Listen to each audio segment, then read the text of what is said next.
আজকে ইসলামী জলসার প্রধান আকর্ষণ, প্রধান বক্তা, মুফতি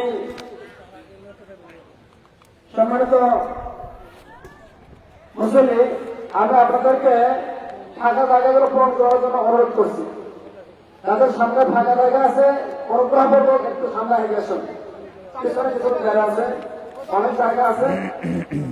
ইসলামী জলসার এটা আদবও বটে যে ফাঁকা পূর্ণ করে বসা, এজন্য সামনে ফাঁকা জায়গাগুলো পূর্ণ করার জন্য অনুরোধ করছি।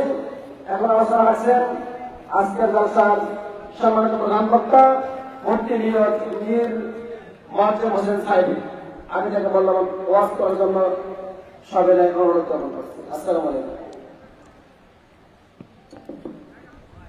السلام عليكم ورحمة الله وبركاته.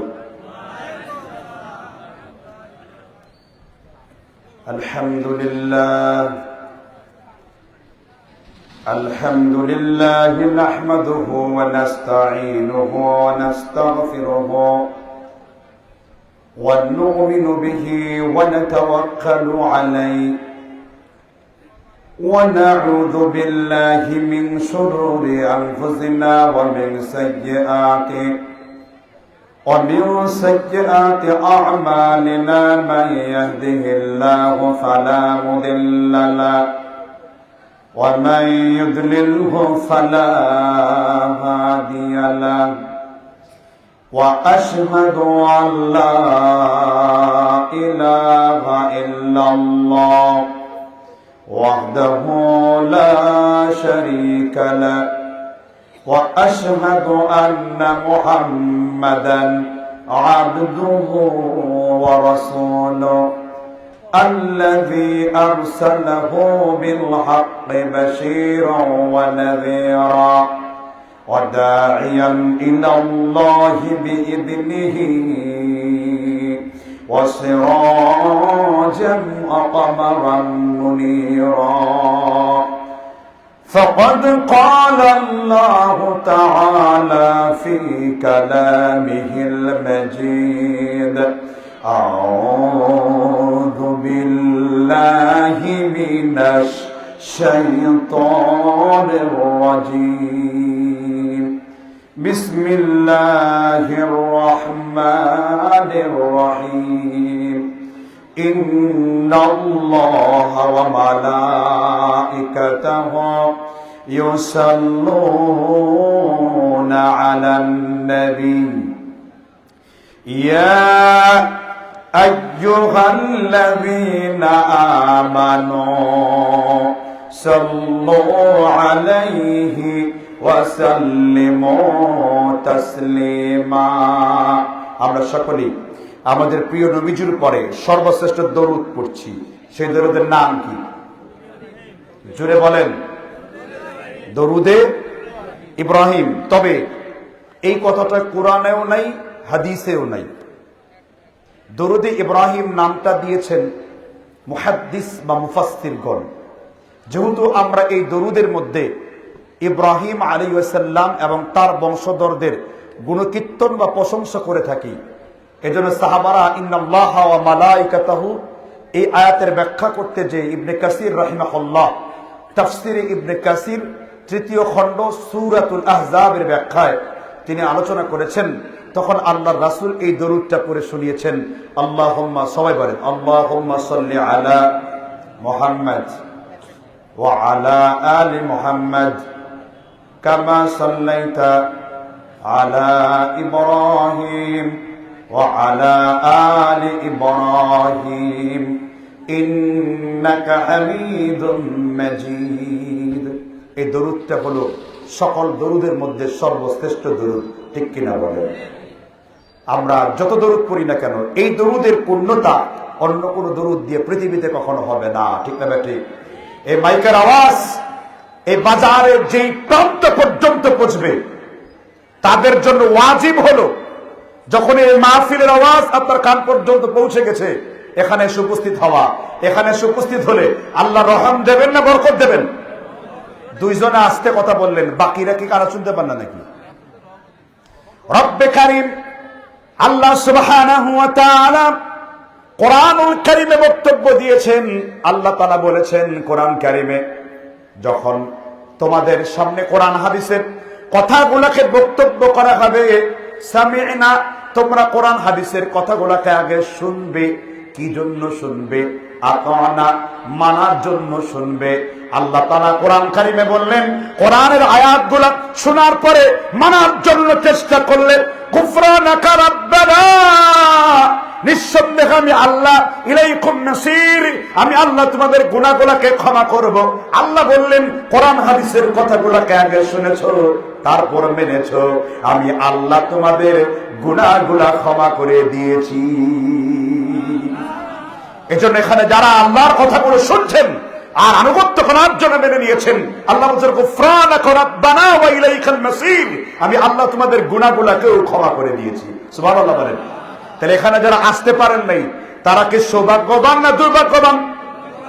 আল্লাহর হাবিব মুহাম্মদ রাসূলুল্লাহ, আমার বক্তব্য নয়, আল্লাহর নবী মুহাম্মদ রাসূলুল্লাহ বলেছেন। এই হাদিসটি উল্লেখ রয়েছে মুসলিম শরীফের কিতাবুল ইলমের 14 নম্বর পৃষ্ঠা 1247 নম্বর হাদিস।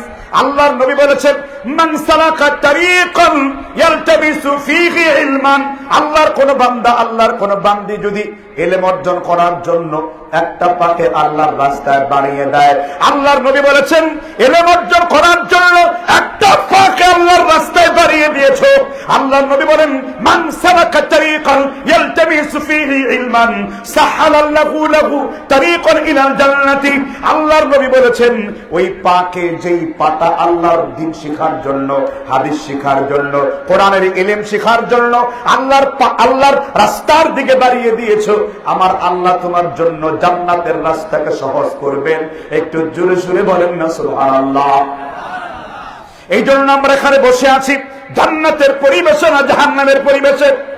এই বক্তব্য মাইকের মাধ্যমে, ইথারের মাধ্যমে যেই জায়গা পর্যন্ত পৌঁছে গেছে, আল্লাহ সবাইকে কোরআন হাদিসের জন্য কবুল করেন না। কোরআন কারীমের 70টা আয়াতে আল্লাহ বলেছেন কলিলাম মা তুমিনুন, অল্প সংখ্যক লোক আল্লাহর প্রতি ঈমান আনয়ন করবে। কলিলাম মা তাশকুরুন, অল্প সংখ্যক লোক আল্লাহর শুকরিয়া জ্ঞাপন করবে।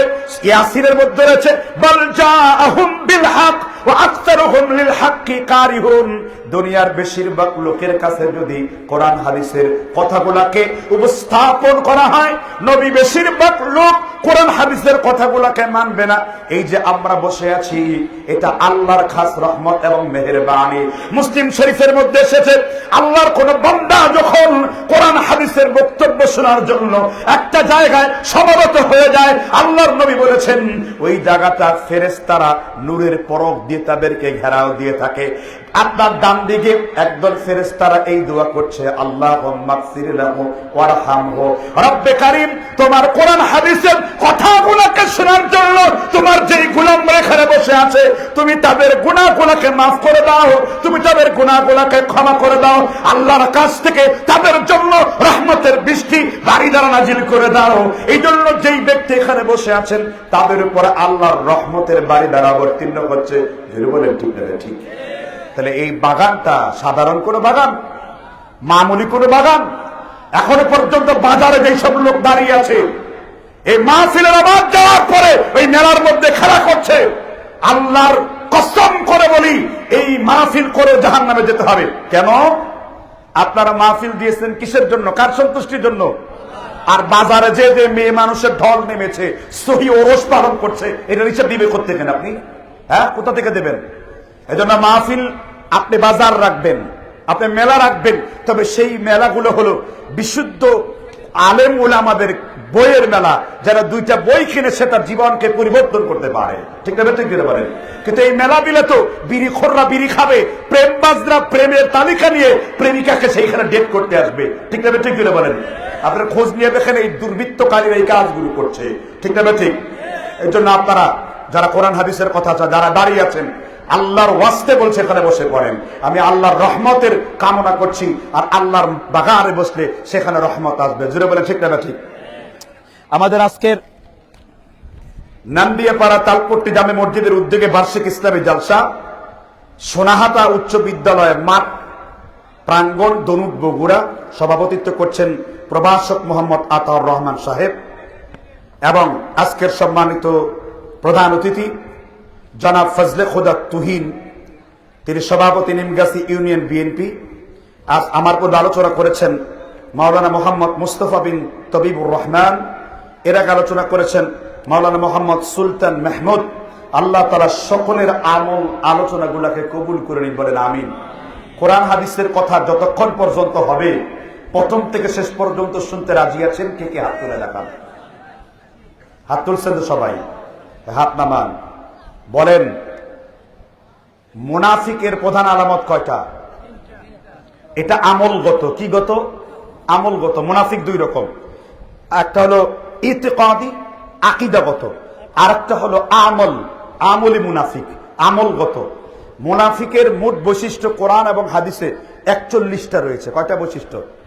সূরা মুনাফিকুনে আল্লাহ তাআলা মুনাফিকের 27টা বৈশিষ্ট্য উল্লেখ করেছেন। কোন সূরাতে? সূরা মুনাফিকুন।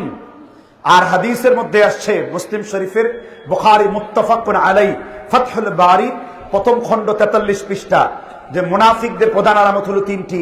ইদা হাদ্দাসা কাযাবা ওয়া ইদা ওয়াদা আখলাফা। যখন তারা ওয়াদা করবে, ওয়াদা ভঙ্গ করবে, আর যখন তারা কথা বলবে, কথায় কথায় মিথ্যা কথা বলবে। ঠিক না? ঠিক জুড়ে বলেন। আর যখন তারা ওয়াদা করবে, কি ওয়াদা করবে? এখন আপনারা এখানে বসে কাকে ওয়াদা করেছেন? জোরে বলেন। আল্লাহর নাম নিতে এত দুর্বলতা আপনাদের? শেখ হাসিনা আসবে নাকি ঠুস করে? আল্লাহর নাম নিলে 144 দেবে। জোরে চিল্লায় বলেন, আপনারা এখানে কার জন্য বসেছেন? আল্লাহর জন্য। ঠিক না? ঠিক জোরে বলেন। আর আল্লাহর রাসূল সাল্লাল্লাহু আলাইহি ওয়াসাল্লামের হাদিসটা আপনাকে শুনিয়েছি। এবারে হাত তোলা লোকগুলো যদি এখান থেকে বিনা কারণে বের হয়ে যায়, তো তার জন্য একটা হাদিস আপনার জন্য ওয়াফ করতে চাই, শুনবেন কিনা?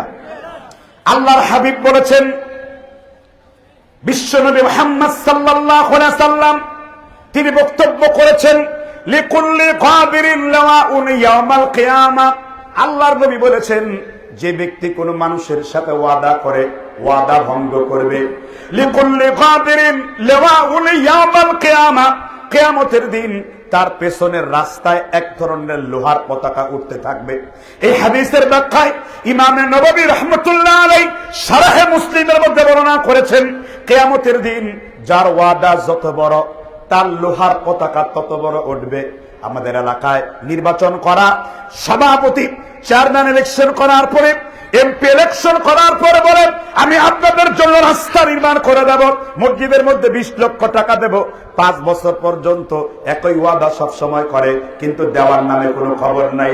এই জন্য আল্লাহর নবী তাদের দিকে বক্তব্য দিয়ে বলেছেন, কথা বলার পূর্বে খুব সাবধানে কথা বলবা। লিকুল্লি কাবিরিন লাওয়াউন ইয়াউমাল কিয়ামা। কেউ যদি মিথ্যা ওয়াদা দিয়ে ওয়াদা ভঙ্গ করে, কিয়ামতের দিন তার পেছনের দরজা দিয়ে এক লোহার পতাকা উত্তোলন হবে। এই জন্য যারা মুনাফিকদের মতো কোরআনের মাহফিলে বসে কোরআনকে পৃষ্ঠপ্রদর্শন করে সামনে দিয়ে পেছন দিয়ে ভেঙে যাবে, তাহলে এই হাদিসের ফতোয়া তাদের উপর লাগবে কিনা জোরে বলেন। বেশ। আর কথা বলার সাথে সাথে রেকর্ড করেছেন কে? আমার বক্তব্য নয়। আল্লাহ রাব্বুল আলামিন সূরাতুল কাফের 18 নম্বর আয়াতে বলেছেন, মা ইয়ালফিযু মিন কাওলিন ইল্লা লাদাইহি রাকিবুন আতীদ। মানুষ তার মুখ থেকে যেই কথা বের করে নেয়, আল্লাহর ফেরেশতারা সাথে সাথে ওই গোলামের কথাগুলোকে রেকর্ড করে নেয়। সুবহানাল্লাহ বলেন। আপনি মুখ দিয়ে যা বললেন, কে রেকর্ড করেছেন? as-sahih at-targhib at-tarhib-এর ইমাম মুহিউদ্দিন আল-আদিব রাহিমাহুল্লাহ হাদিস সংকলন করেছেন 1294 নাম্বার। ইমামে বুখারী তারিখুল কবির 2য় খণ্ড, তিনি কিতাবুল লিবাসের মধ্যে 4032 নম্বর হাদিস উল্লেখ করেছেন। যখন একজন মানুষ মুখ দিয়ে অশ্লীল কিংবা বেহুদা কথা বলে, কানা আলাইহি কাযুল্লাতি, আকাশের উপরে যেমন অনেক দূরে মেঘ চলে যায়, তার শরীর থেকে এর থেকে তাড়াতাড়ি ঈমান চলে যায়। নাউযুবিল্লাহ বলেন। তাহলে উঠা যাবে, কথা বলা যাবে। তাহলে এখন মাহফিল জমে গেছে, তাহলে আমরা মূল আলোচনায় যেতে পারি। ঠিক না? ঠিক। আলোচনা যাওয়ার জন্য কার কাছে আশ্রয় চাইবো? জোরে একসাথে সবাই কার কাছে আশ্রয় চাইবো? আমি যখন একা বলবো আউযু বিল্লাহ ওয়াহিদ মুতাকাল্লিম, আর আপনারা যখন সবাই বলবেন নাউযু বিল্লাহ, আমরা বলি না আউযু বিল্লাহর কি নাউযুবিল্লাহ। একটা হলো ওয়াহিদ মুতাকাল্লিম, একটা জামা মুতাকাল্লিম। একটা হলো আমরা সবাই আল্লাহর কাছে সাহায্য চাই, এটা নাউযুবিল্লাহ। আর আমি একা চাইলাম, এটা কি আউযুবিল্লাহ। ঠিক না ঠিক? এই হলো মাল ফারক আউযুবিল্লাহ ওয়া নাউযুবিল্লাহ। এটা হলো আউযুবিল্লাহ আর নাউযুবিল্লাহর মধ্যে কি পার্থক্য? আল্লাহ তাআলা আমাদের বুঝবার তৌফিক দান করেন। তাহলে সবাই আমরা কার কাছে সাহায্য চাইবো? আল্লাহর কাছে। এখানে শয়তান আছে? কয় না, শয়তান নাই। আমার বক্তব্য নয়, কোরআনুল কারীম সূরাতুল যুখরুফের ৩৬ নম্বর আয়াত আল্লাহ বলেছেন, ওয়া মান ইয়াশু আন যিকরি ফাইন্না লাহু করিন। যে ব্যক্তি আল্লাহর জিকির থেকে গাফেল হয়ে যায়, ফাহুয়া লাহু করিনুন, আমি আল্লাহ তাদের সাথে কারিন নামের শয়তান যুক্ত করে দেই। এবার সাহাবারা বলে, ইয়া রাসূলুল্লাহি, কারিন নামের শয়তান সেটা আবার কি জিনিস? আল্লাহর নবী বলেন, এমন কোন আদম সন্তান নেই জন্মাবার সাথে সাথে তাকে 2 আঙ্গুলে খোঁচা মারে নাই। শুধুমাত্র 2 জনকে শয়তান 2 আঙ্গুলে খোঁচা মারে নাই। এর মধ্যে একজন হলো ঈসা রুহুল্লাহ আলাইহি ওয়াসাল্লাম, এর মধ্যে আরেকজন হলো তার মা মারিয়াম আলাইহি ওয়াসাল্লাম।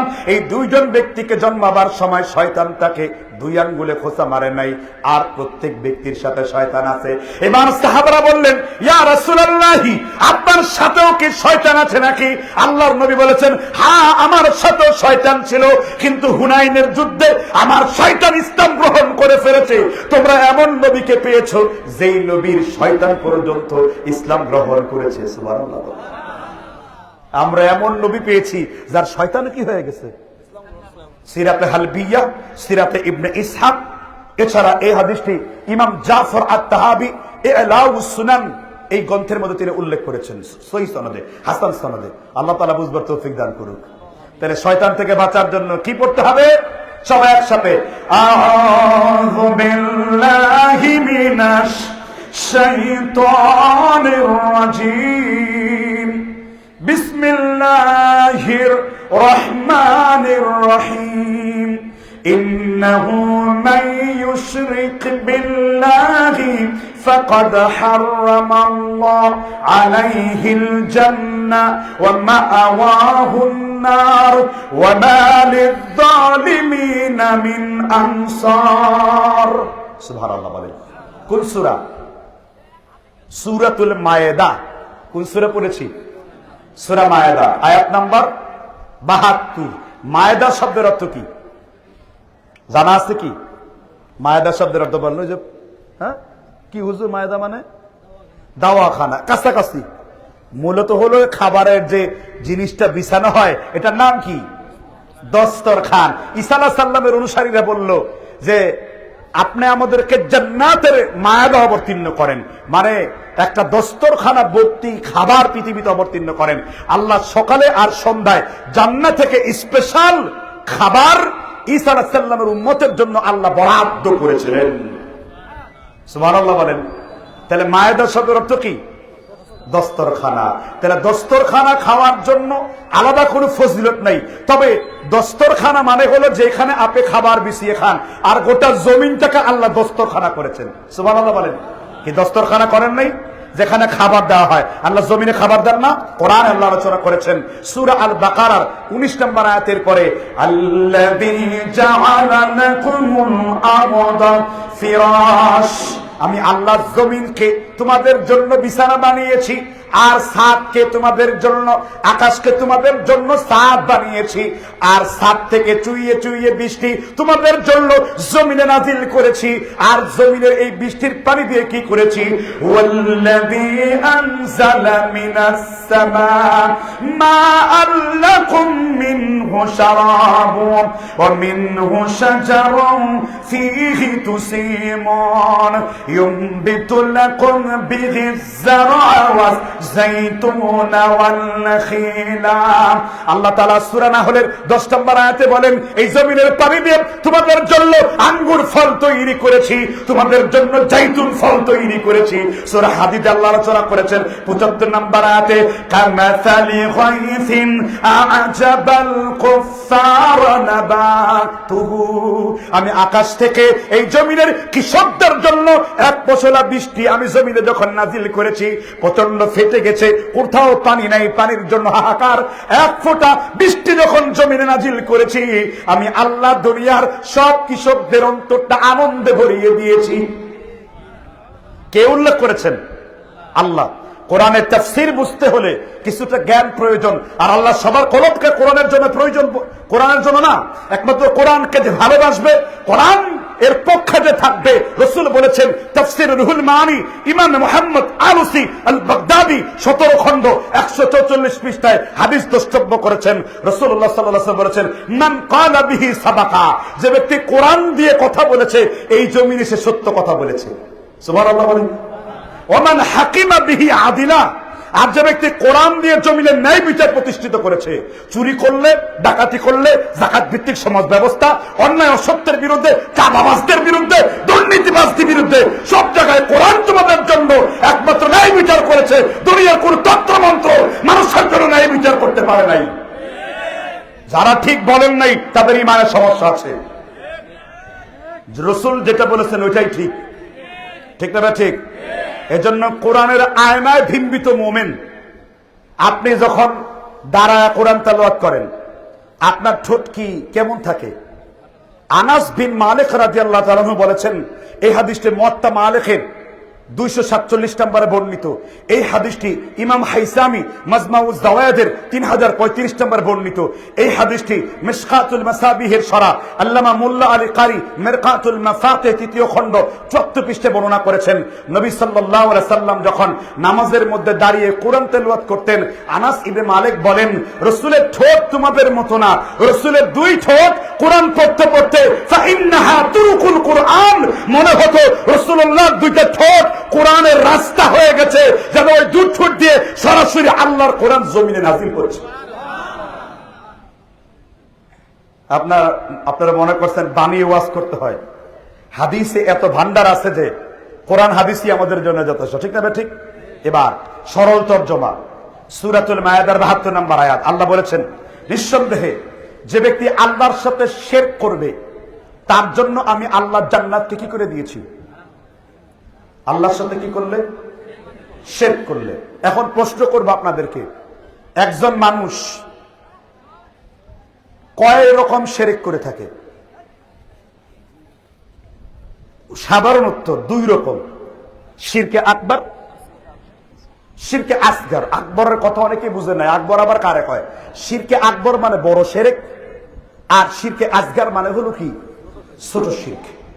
প্রশ্ন নাম্বার 2, শিরকে আকবর শিরকে আসগর বুঝবার পরে একটা মানুষের দ্বারা কয় ধরনের শিরক সংগঠিত হয় জানা আছে?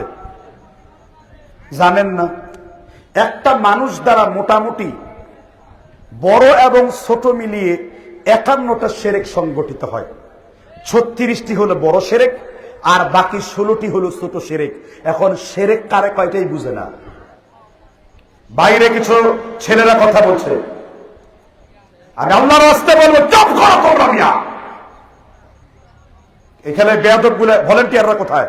দেখুন এরা কারা। মাহফিল তেল ওদেরটাই শুনবো আমরা, কি বলে শুনি। চাদুকে ধরে নিয়ে আসেন মাইকের সামনে। বড় এবং ছোট শিরক মিলিয়ে কয়টা মোট? 51টি। 36টি কি, আর বাকি 16টা?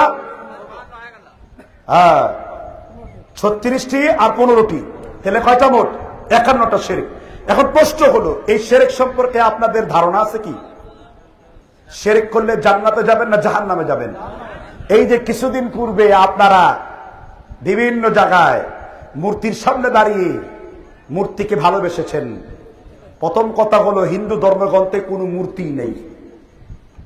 চ্যালেঞ্জ রইল।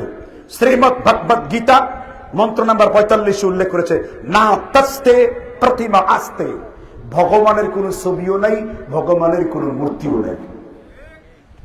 ঋগ্বেদের মন্ত্র নাম্বার 64 উল্লেখ করেছে, আল্লাহ আল্লাহ মুহাম্মাদান রাসূলান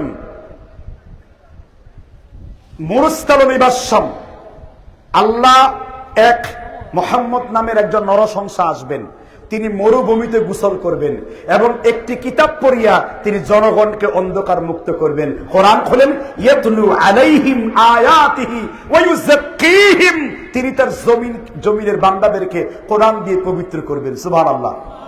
শ্রী শ্রী রবিশঙ্কর, যিনি ভারতবর্ষের সবথেকে বড় দায়ী হিন্দুস্তানের, মানে হিন্দুদের ইসকনের পণ্ডিত, তিনি জাকির নায়েকের সাথে বক্তব্য দিয়েছিলেন।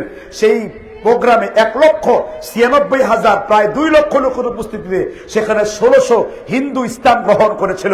জাকির নায়েক শ্রীমদ ভগবত গীতা থেকে 230 জায়গায় আমার নবী মুহাম্মদ রাসূলুল্লাহর তাওহীদের বাণীকে শুনিয়েছিল এবং আমার নবী শেষ নবী হিসেবে স্বয়ং হিন্দুদের 18টা কিতাবের মধ্যে রাসূলকে শেষ নবী হিসেবে স্বীকৃতি দেওয়া হয়েছে। তাহলে আপনারা মূর্তি পূজার কাছে গেলেন কেন? মূর্তি পূজা একটা বড় শিরক। আমি আমার নিজে থেকে বক্তব্য দিব না।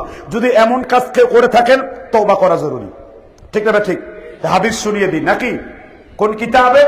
1 নাম্বার বুখারীতেও আছে, মুসলিমেও আছে, মুত্তাফাকুন আলাইহি।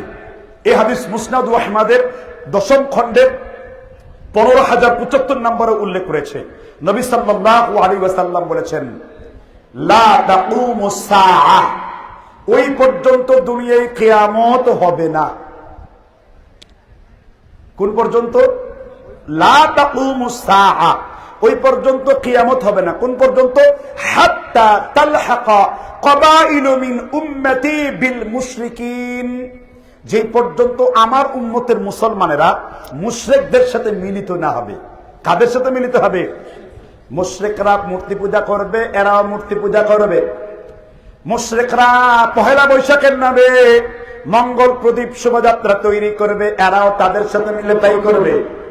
যেমন বলেছেন, শিবরান বিশিবরিন যিরাআন বিযিরাইন হাত্তা লাউ দাখালু ফি হুজরি দাব্বিন। আল্লাহর হাবিব বলেছেন, আমার উম্মতের মুসলমানেরা মুশরিকদেরকে এইভাবে অনুসরণ করে চলবে যেমন আঙ্গুলে আঙ্গুলে ভাজে ভাজে অনুসরণ করে। হাত্তা লাউ দাখালু ফি হুজরি দাব্বিন, একটা ভুঁইসাপ যেমন গর্তের মধ্যে ঢুকে পড়ে, আমার উম্মতের শেষ দিকের কিছু কাফের কিংবা মুশরিকদের দালালেরা তারা সেই রকম ভাবে ঢুকে পড়বে। তারা যেইভাবে খাবে তারা ওইভাবে খাবে, তারা যেইভাবে চলাফেরা করবে তারা ওইভাবে চলাফেরা করবে। তাদের প্রেসক্রিপশন হবে যেমন রাসূল বলেছেন, হাত্তা লাউ দাখালু ফি হুজরি দাব্বিন, ভুঁইসাপ যেমন গর্তের মধ্যে ঢুকে পড়ে, কিয়ামতের পূর্বে আমার উম্মত মুসলমানেরা মুশরিকদের সাথে মিলিত হবে। এইখানে যদি আমার নবী কথা বলে বন্ধ করতেন আমি বন্ধ করতাম। তারপরে আমার নবী বলেছেন, হাত্তা তা'বুদাল আওতান, শেষ পর্যন্ত আমার উম্মতের মুসলমানেরা মূর্তি পূজা করবে। কি পূজা করবে?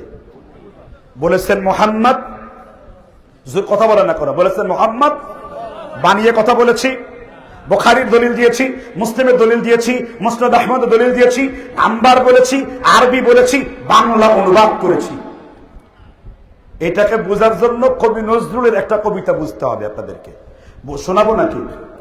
তিনি বলেছিলেন, তাওহীদের হে চির সেবক ভুলে গিয়েছো তাকবীর, দুর্গার নামের কাছাকাছি প্রায় দুর্গায় গিয়ে লুটাও শির।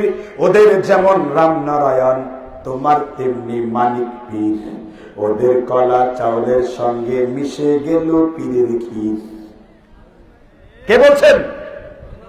কোন? তার বই সঞ্চিতা 42 নম্বর পৃষ্ঠার কবিতা। কি লিখেছেন? তাওহীদের হে চির সেবক ভুলে গিয়েছো তাকবীর, দুর্গার নামের কাছাকাছি প্রায় দরগায় গিয়ে লোটাও শির। ওদের যেমন রামনারায়ণ তোমার তেমনি মানিক পীর, ওদের কলা চাউলের সঙ্গে মিশে গেল পীরের ক্ষীর। ওরা দুর্গা তোমরা দরগা, ওরা কালী তোমরা আলী। আছে না নাই? আমার দেশের লোকেরা এক শ্রেণীর ভণ্ড মাজার পূজারী, কবর পূজারী। আছে না নাই? কিছুদিন পূর্বে আমার সাথে মাজার পূজারীর বাহাস হয়েছিল, দেখছেন তো? তাকে দলিল দিয়ে পুঁতে দিয়েছে একদম। একটা প্রশ্নের উত্তর দিতে পারেন নাই। সেই প্রসঙ্গে আর আমি কথা বলতে যাচ্ছি না। নিজের কথা নিজে প্রশংসা করা বাতুলতা।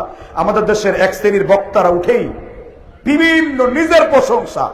ভাই কোরআন নাই, হাদিস নাই, বক্তব্য দিতে হয় কার মাধ্যমে? সেটা আল্লামা সাঈদীকে দেখো, অপ্রাসঙ্গিক কথা জাতির সামনে খুব কমই বলেছেন। ঠিক না? ঠিক যেটা বলেন, খালি কণ্ঠ নকল আর সুরবাজি। এলেম তো নিতে পারো নাই মিয়া। আল্লাহ বুঝবার তৌফিক দান করুন, বলেন আমিন। তাহলে শেষ জামানার লোকরা শেষ পর্যন্ত কি করবে? মূর্তি পূজা করবে। মূর্তি পূজা করেন আপনারা? কয় আমরা মুখ দিয়ে বলি না আমরা মূর্তি পূজা করি না, কিন্তু ঘরের মধ্যে ঢুকলেই নেতার ছবি, এক নেতা জনক আরেক নেতা ঘোষক। আর আল্লাহর নবী মুহাম্মদ রাসূলুল্লাহ বলেছেন, লা তাদখুলুল মালাক কালবুন ওয়ালা তুসাবিরুন। মুসনাদ আহমদ মিশকাতুল মাসাবি 3020 নম্বর হাদিস। ওই ঘরে রহমতের ফেরেশতা প্রবেশ করে না যেই ঘরে কোনো মূর্তি কিংবা ছবি থাকে। কিন্তু আপনার ঘরে পীরের ছবি, নায়কের ছবি, নায়িকার ছবি, বিয়ের ছবি, আপনার বাপ মরে গেছে মরা বাপের ছবি পর্যন্ত ঝুলিয়ে রেখেছেন। মূর্তি করেন না, মূর্তির কাছাকাছি যান।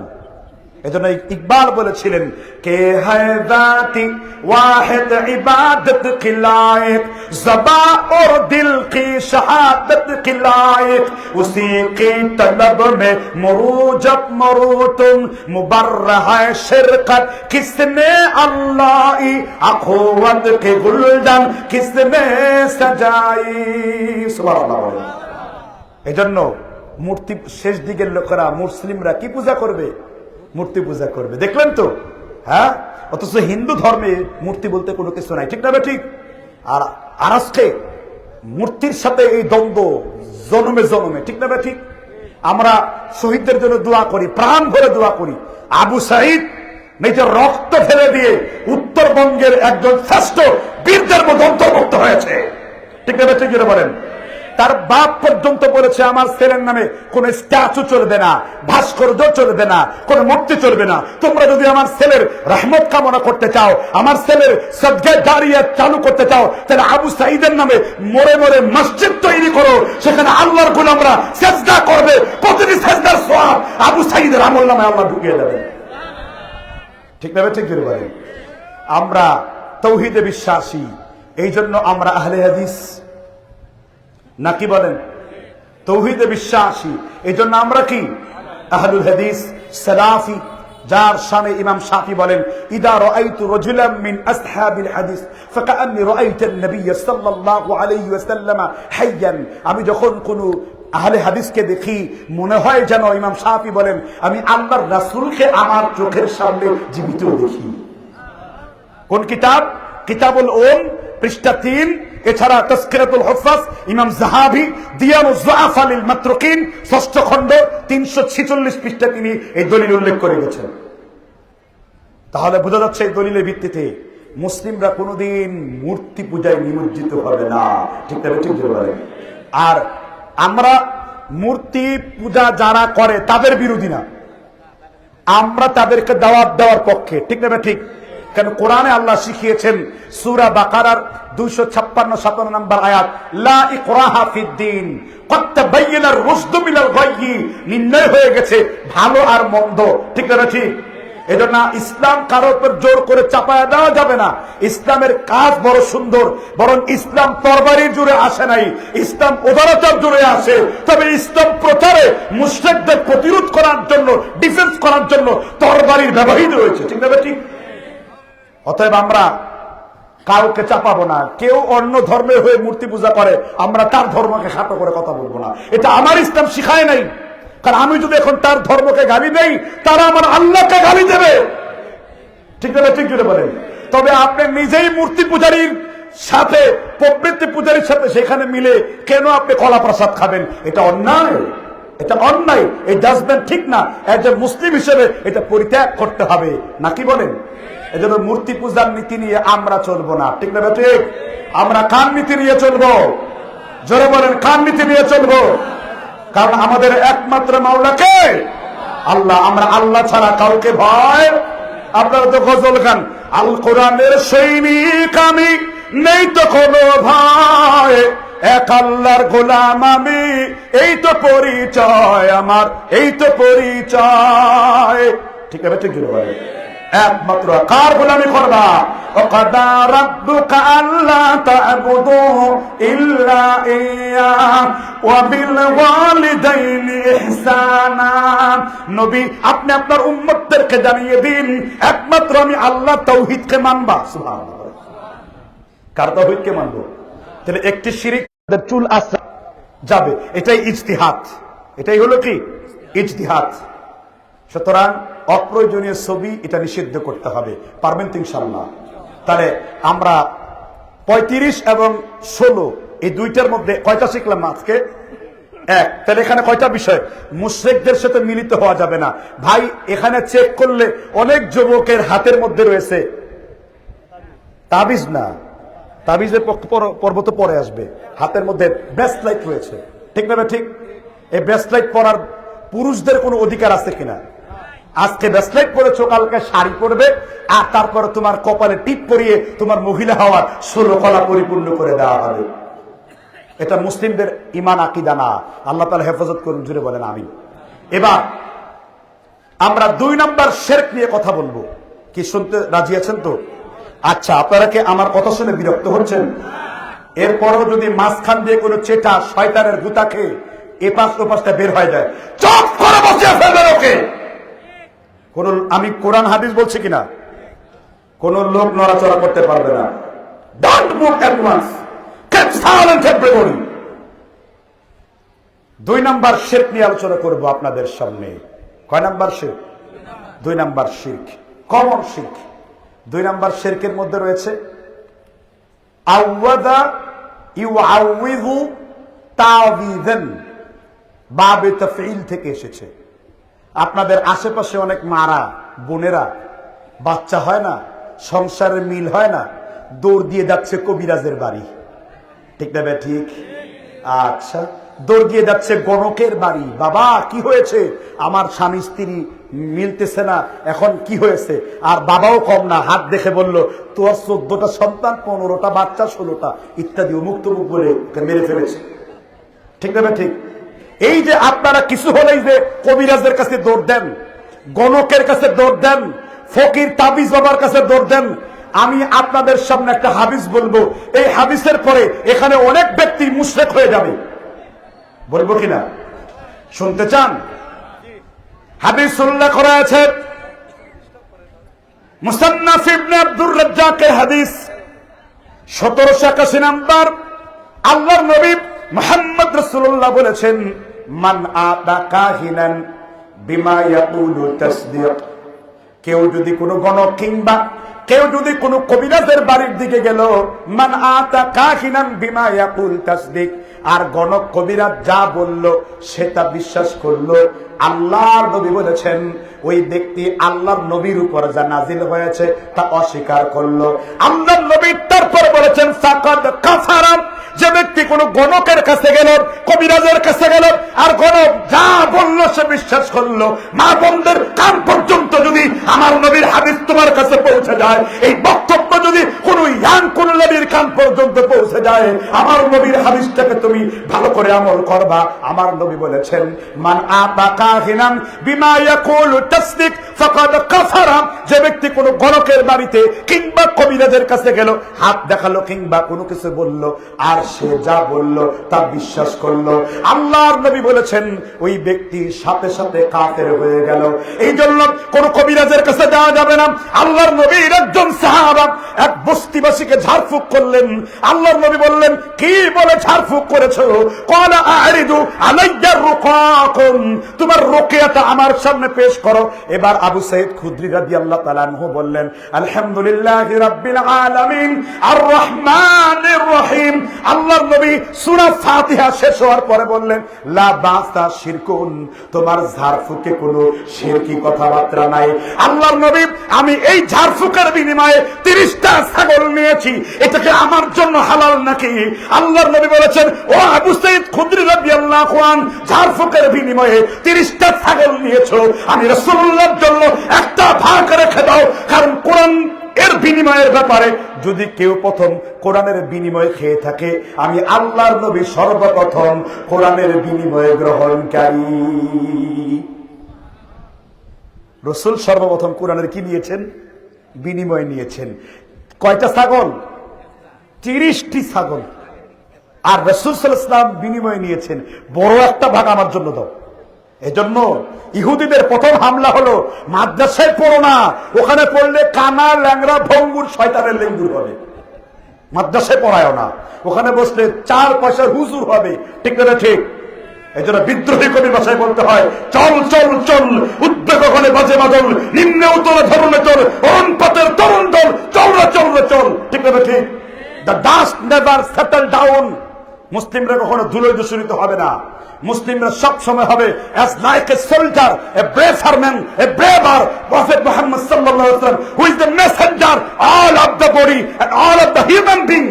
তিনি একমাত্র আল্লাহর নবী, সকলের জন্য তিনি মেসেঞ্জার ছিলেন, ঠিক না ঠিক করে বলেন?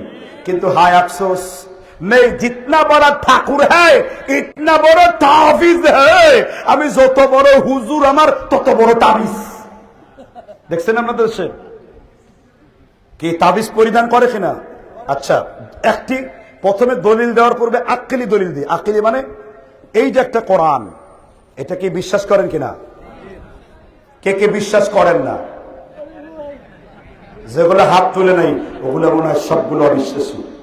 বলেন কে কে বিশ্বাস করেন কোরআনকে? মাশাআল্লাহ, হাত নামান। এটা কার সৃষ্টি? যারা এই মুহূর্তে আল্লাহর সৃষ্টি বলছেন তারা সবাই কাফের। এটা আবার আমি বলি নাই, ইমাম আবু হানিফা, মালিক, শাফি, হাম্বল বলেছেন কেউ যদি জেনে বুঝে বলে কোরআন আল্লাহর সৃষ্টি, তাহলে তারা সকলেই কাফের, কারণ কোরআন আল্লাহর সৃষ্টি না। টোটাল জ্ঞান নাই। দেখছেন কিনা কি খবর আমাদের? নেই কোনো আশা, বন্ধ মুখের ভাষা, চারিদিকে দেখি শুধু অন্ধকার, যা প্রশ্ন করে সব ভুল। কোরআন হলো আল্লাহর কালাম, কোরআন হলো আল্লাহর সিফাত। अल्लाह जमन अजाली, अल्लाह जमन आबादी, जो हमेशा से होगा और हमेशा रहेगा, नस्तना हो सकेगी। আল্লাহর যেমন কোন ক্ষয় নাই, আল্লাহর যেমন কোন লয় নাই, আল্লাহর গুণের যেমন কোন পরিবর্তন নাই, কোরআন ওইরকম পরিবর্তন নাই। সুবহানাল্লাহ বলেন। এই জন্য কোরআনের কসম খাওয়া মানে কার কসম? কারণ আপনি যদি বিশ্বাস করেন কোরআন মাখলুক, তাহলে আপনার কসম খাওয়া জায়েজ নেই, কারণ আপনি এমনিতেই কাফের। আর যদি বিশ্বাস করেন কোরআন হলো আল্লাহর কালাম, কেন? আপনি মানুষ, আপনি মরবেন কিনা জুড়ে বলেন? ধ্বংস হবে কিনা জুড়ে বলেন? আর সমুদ্র ধ্বংস হবে কিনা জুড়ে বলেন? আকাশ, চাঁদ, সূরজ ধর্ম ধ্বংস হবে কিনা জুড়ে বলেন? এই সব কিছুকে আল্লাহ একটা সূরার মধ্যে বলে দিয়েছেন, ইদাস সামাউ ফাতারাত ওয়া ইদাল কাওয়াকিবু ইনতাসারাত ওয়া ইদাল বিহারু ফুজ্জিরাত ওয়া ইদাল কুবুরু বু'সিরাত আলিমাত নাফসুম মা কদ্দামাত ওয়া আখখারাত। সুবহানাল্লাহ বলেন। আকাশকে ফাটিয়ে ফেলা হবে, সমুদ্রের পানিগুলোকে অগ্নি দ্বারা উদ্বেলিত করে দেওয়া হবে, কবরকে ফাটিয়ে দেওয়া হবে, ওয়াইদান নুজুমু তুমিসাত, তারকা একটার সাথে আরেকটা সংঘর্ষ লেগে যাবে। তাহলে আকাশ সৃষ্টি করেছেন, ধ্বংস হয়ে গেছে, জমিন সৃষ্টি করেছেন, ধ্বংস হয়ে গেছে, কিন্তু কোরআনকে যেই দিন থেকে আল্লাহ সৃষ্টি করেছেন কোরআন ধ্বংস হয়েছে? আপনি প্রশ্ন করেন কোরআন তুমি তো ধ্বংসশীল, কোরআন বলে বাল হুয়া কুরআনুম মাজিদুম ফি লাওহিম মাহফুজ। এবার আপনি প্রশ্ন করেন তোমাকে ধরতে কোনো আদবের দরকার আছে কিনা? এবার কোরআন সূরা ওয়াকিয়ার 65 নম্বর আয়াত বলে ইন্নাহু লাকুরআনুন কারীম ফি কিতাবিন মাকনুন। আমি আল্লাহ এমন একটা সম্মানিত কোরআন তোমাদের জন্য অবতীর্ণ করেছি, তোমরা অপবিত্র অবস্থায় লা ইয়ামাসসুহু ইল্লাল মুতাহহারুন, তোমরা অপবিত্র অবস্থায় কোরআনকে স্পর্শ করতে পারবে না। সুবহানাল্লাহ। তাহলে সেই কোরআনকে নিয়ে একটা কোরআনকে বাক্সের মধ্যে ভরে আপনি টয়লেটে হাগুমুতু করছেন, এটা কি জায়েজ আছে? টয়লেট এই কোরআনটাকে নিয়ে রানের মধ্যে বাঁধছেন, 10টা বাচ্চা বের হবে, জায়েজ আছে? আমেরিকা কোরআন পুড়িয়েছে, আন্দোলন করেছেন, ওই হুজুর যে কোরআনকে টয়লেট ঢুকেছে, আদব কোথায় আপনার? কোরআন কি পায়খানা যাওয়ার জন্য আসছে? সাধারণ আদব কি বলে, এটা ধরে আমি চুমু খাই, এটা ধরে আমি কি খাই? তো কোরআনকে চুমু খাওয়া যাবে কিনা? হ্যাঁ, এই ব্যাপারে দুইটা মত আছে। আলবানী এটাকে বিদআত বলছেন, ইবনে উসাইমিন জায়েজ বলছেন। আমার উস্তাদ আল্লামা জুবাইর রিজাই রাহিমাহুল্লাহ তিনি এটাকে জায়েজ বলেছেন। তিনি হজ্জের একটা আয়াত বলেছেন যে আল্লাহ নিদর্শন সমূহকে আল্লাহ সম্মান করতে বলেছেন, আর কোরআন হলো আল্লাহ সর্বশ্রেষ্ঠ নিদর্শন। ওই নিদর্শন মনে করে কেউ যদি চুমু খায় এটা বিদআত হবে না, কারণ সে ইসলামের শিয়ারকে সম্মান করেছে। সুবহানাল্লাহ বলেন। আমি এই ফতোয়াটাকে হক মনে করি। ইয়ে মেরা ইস্তেদলাল হ্যায়, এটা আমার দলিল। কথাকে বুঝতে পারছেন কিনা? তাহলে তাবিজ দেওয়া এটা কিসের অন্তর্ভুক্ত? আপনাদের এখানে অনেক মানুষ তাবিজ দেয়, তাবিজের মধ্যে লেখা পাওয়া যায় আনাকুম বানাকুম তানাকুম ইয়া মিকাইল ইয়া বুদুয়া উজবুকুল আশিকিন কুতকুতুল মাশিকিন। তাবিজের মধ্যে লেখা এই ধরনের তাবিজ তামিমা হয়ে যায়। কি হয়ে যায়? তামিমা। তামিমা মানে ওই স্পষ্ট লেখা বা কালামকে বলা হয়। আর তাবিজ বলা হয় কোরআনের আয়াত বা হাদিসের দোয়াকে। কেউ যদি তাবিজ লটকায়, তো এখানে বেশিরভাগ লোক এই এলাকার কোন মাযহাবের অনুসারী? আশেপাশে কারা আছে? আমি একজন হানাফি। আমি একজন কি? আমি কিন্তু একজন কি? হানাফি। তো এখানে অনেক হানাফি আছেন না? তাই আবু হানিফার ফতোয়া কি তাবিজের ব্যাপারে? এক নিঃশ্বাসে শুনিয়ে দেই। আবু হানিফার উস্তাদের নাম কি বলেন তো? আবু হানিফার উস্তাদের নাম জানা আছে? একজন হানাফি বলেন আবু হানিফার উস্তাদ কি? আমার কাছ থেকে শুনে রেকর্ড করেন। ইমামে আজম আবু হানিফা, তার উস্তাদ হলো হাম্মাদ, হাম্মাদের উস্তাদ হলো ইব্রাহিম নাখঈ, ইব্রাহিম নাখঈর উস্তাদ হলো আব্দুল্লাহ ইবনে মাসউদ, আর আব্দুল্লাহ ইবনে মাসউদের উস্তাদের নাম কি বলতে পারলেন না? আব্দুল্লাহ ইবনে মাসউদ রাদিয়াল্লাহু তাআলা কুফার সমস্ত সাহাবারা এই ফতোয়া দিয়েছেন আন্নাহু কারিহা তা'লিক শাইইন মিনাল কুরআন ওয়া গায়রুল কুরআন। আমরা কুফার সাহাবারা কোরআনের আয়াত দিয়ে তাবিজ দেওয়াকে কারাহাত মনে করতাম, নাজায়েজ মনে করতাম। আর হানাফি মাযহাবের বিশিষ্ট ফতোয়ার কিতাব ইদাহুল আদিল্লার মধ্যে রয়েছে, ফতোয়ায়ে তাতারখানিয়ার মধ্যে রয়েছে, ফতোয়ায়ে আজিজিয়ার মধ্যে রয়েছে, নুরুল আনওয়ারের মধ্যে রয়েছে। মোল্লা জিউন নুরুল আনওয়ারে লিখেছেন কারাহাত শব্দ দ্বারা এটাকে হারাম বোঝায়, মাকরু তাহরিম বোঝায়, লা ইয়াজুজু ফিল শরিয়াতি, শরীয়তের মধ্যে যা জায়েজ নাই। এইজন্য কুফার সমগ্র সাহাবার ফতোয়া হলো তাবিজ দেওয়া নাজায়েজ, হারাম, কবীরা গুনাহ। বুঝছেন? দলিল মুসান্নাফে আবি সাহেবা ৫ম খণ্ড ৫০৭৫ নম্বর হাদিস। সকল রাবি সিকাহ এবং আউসাক।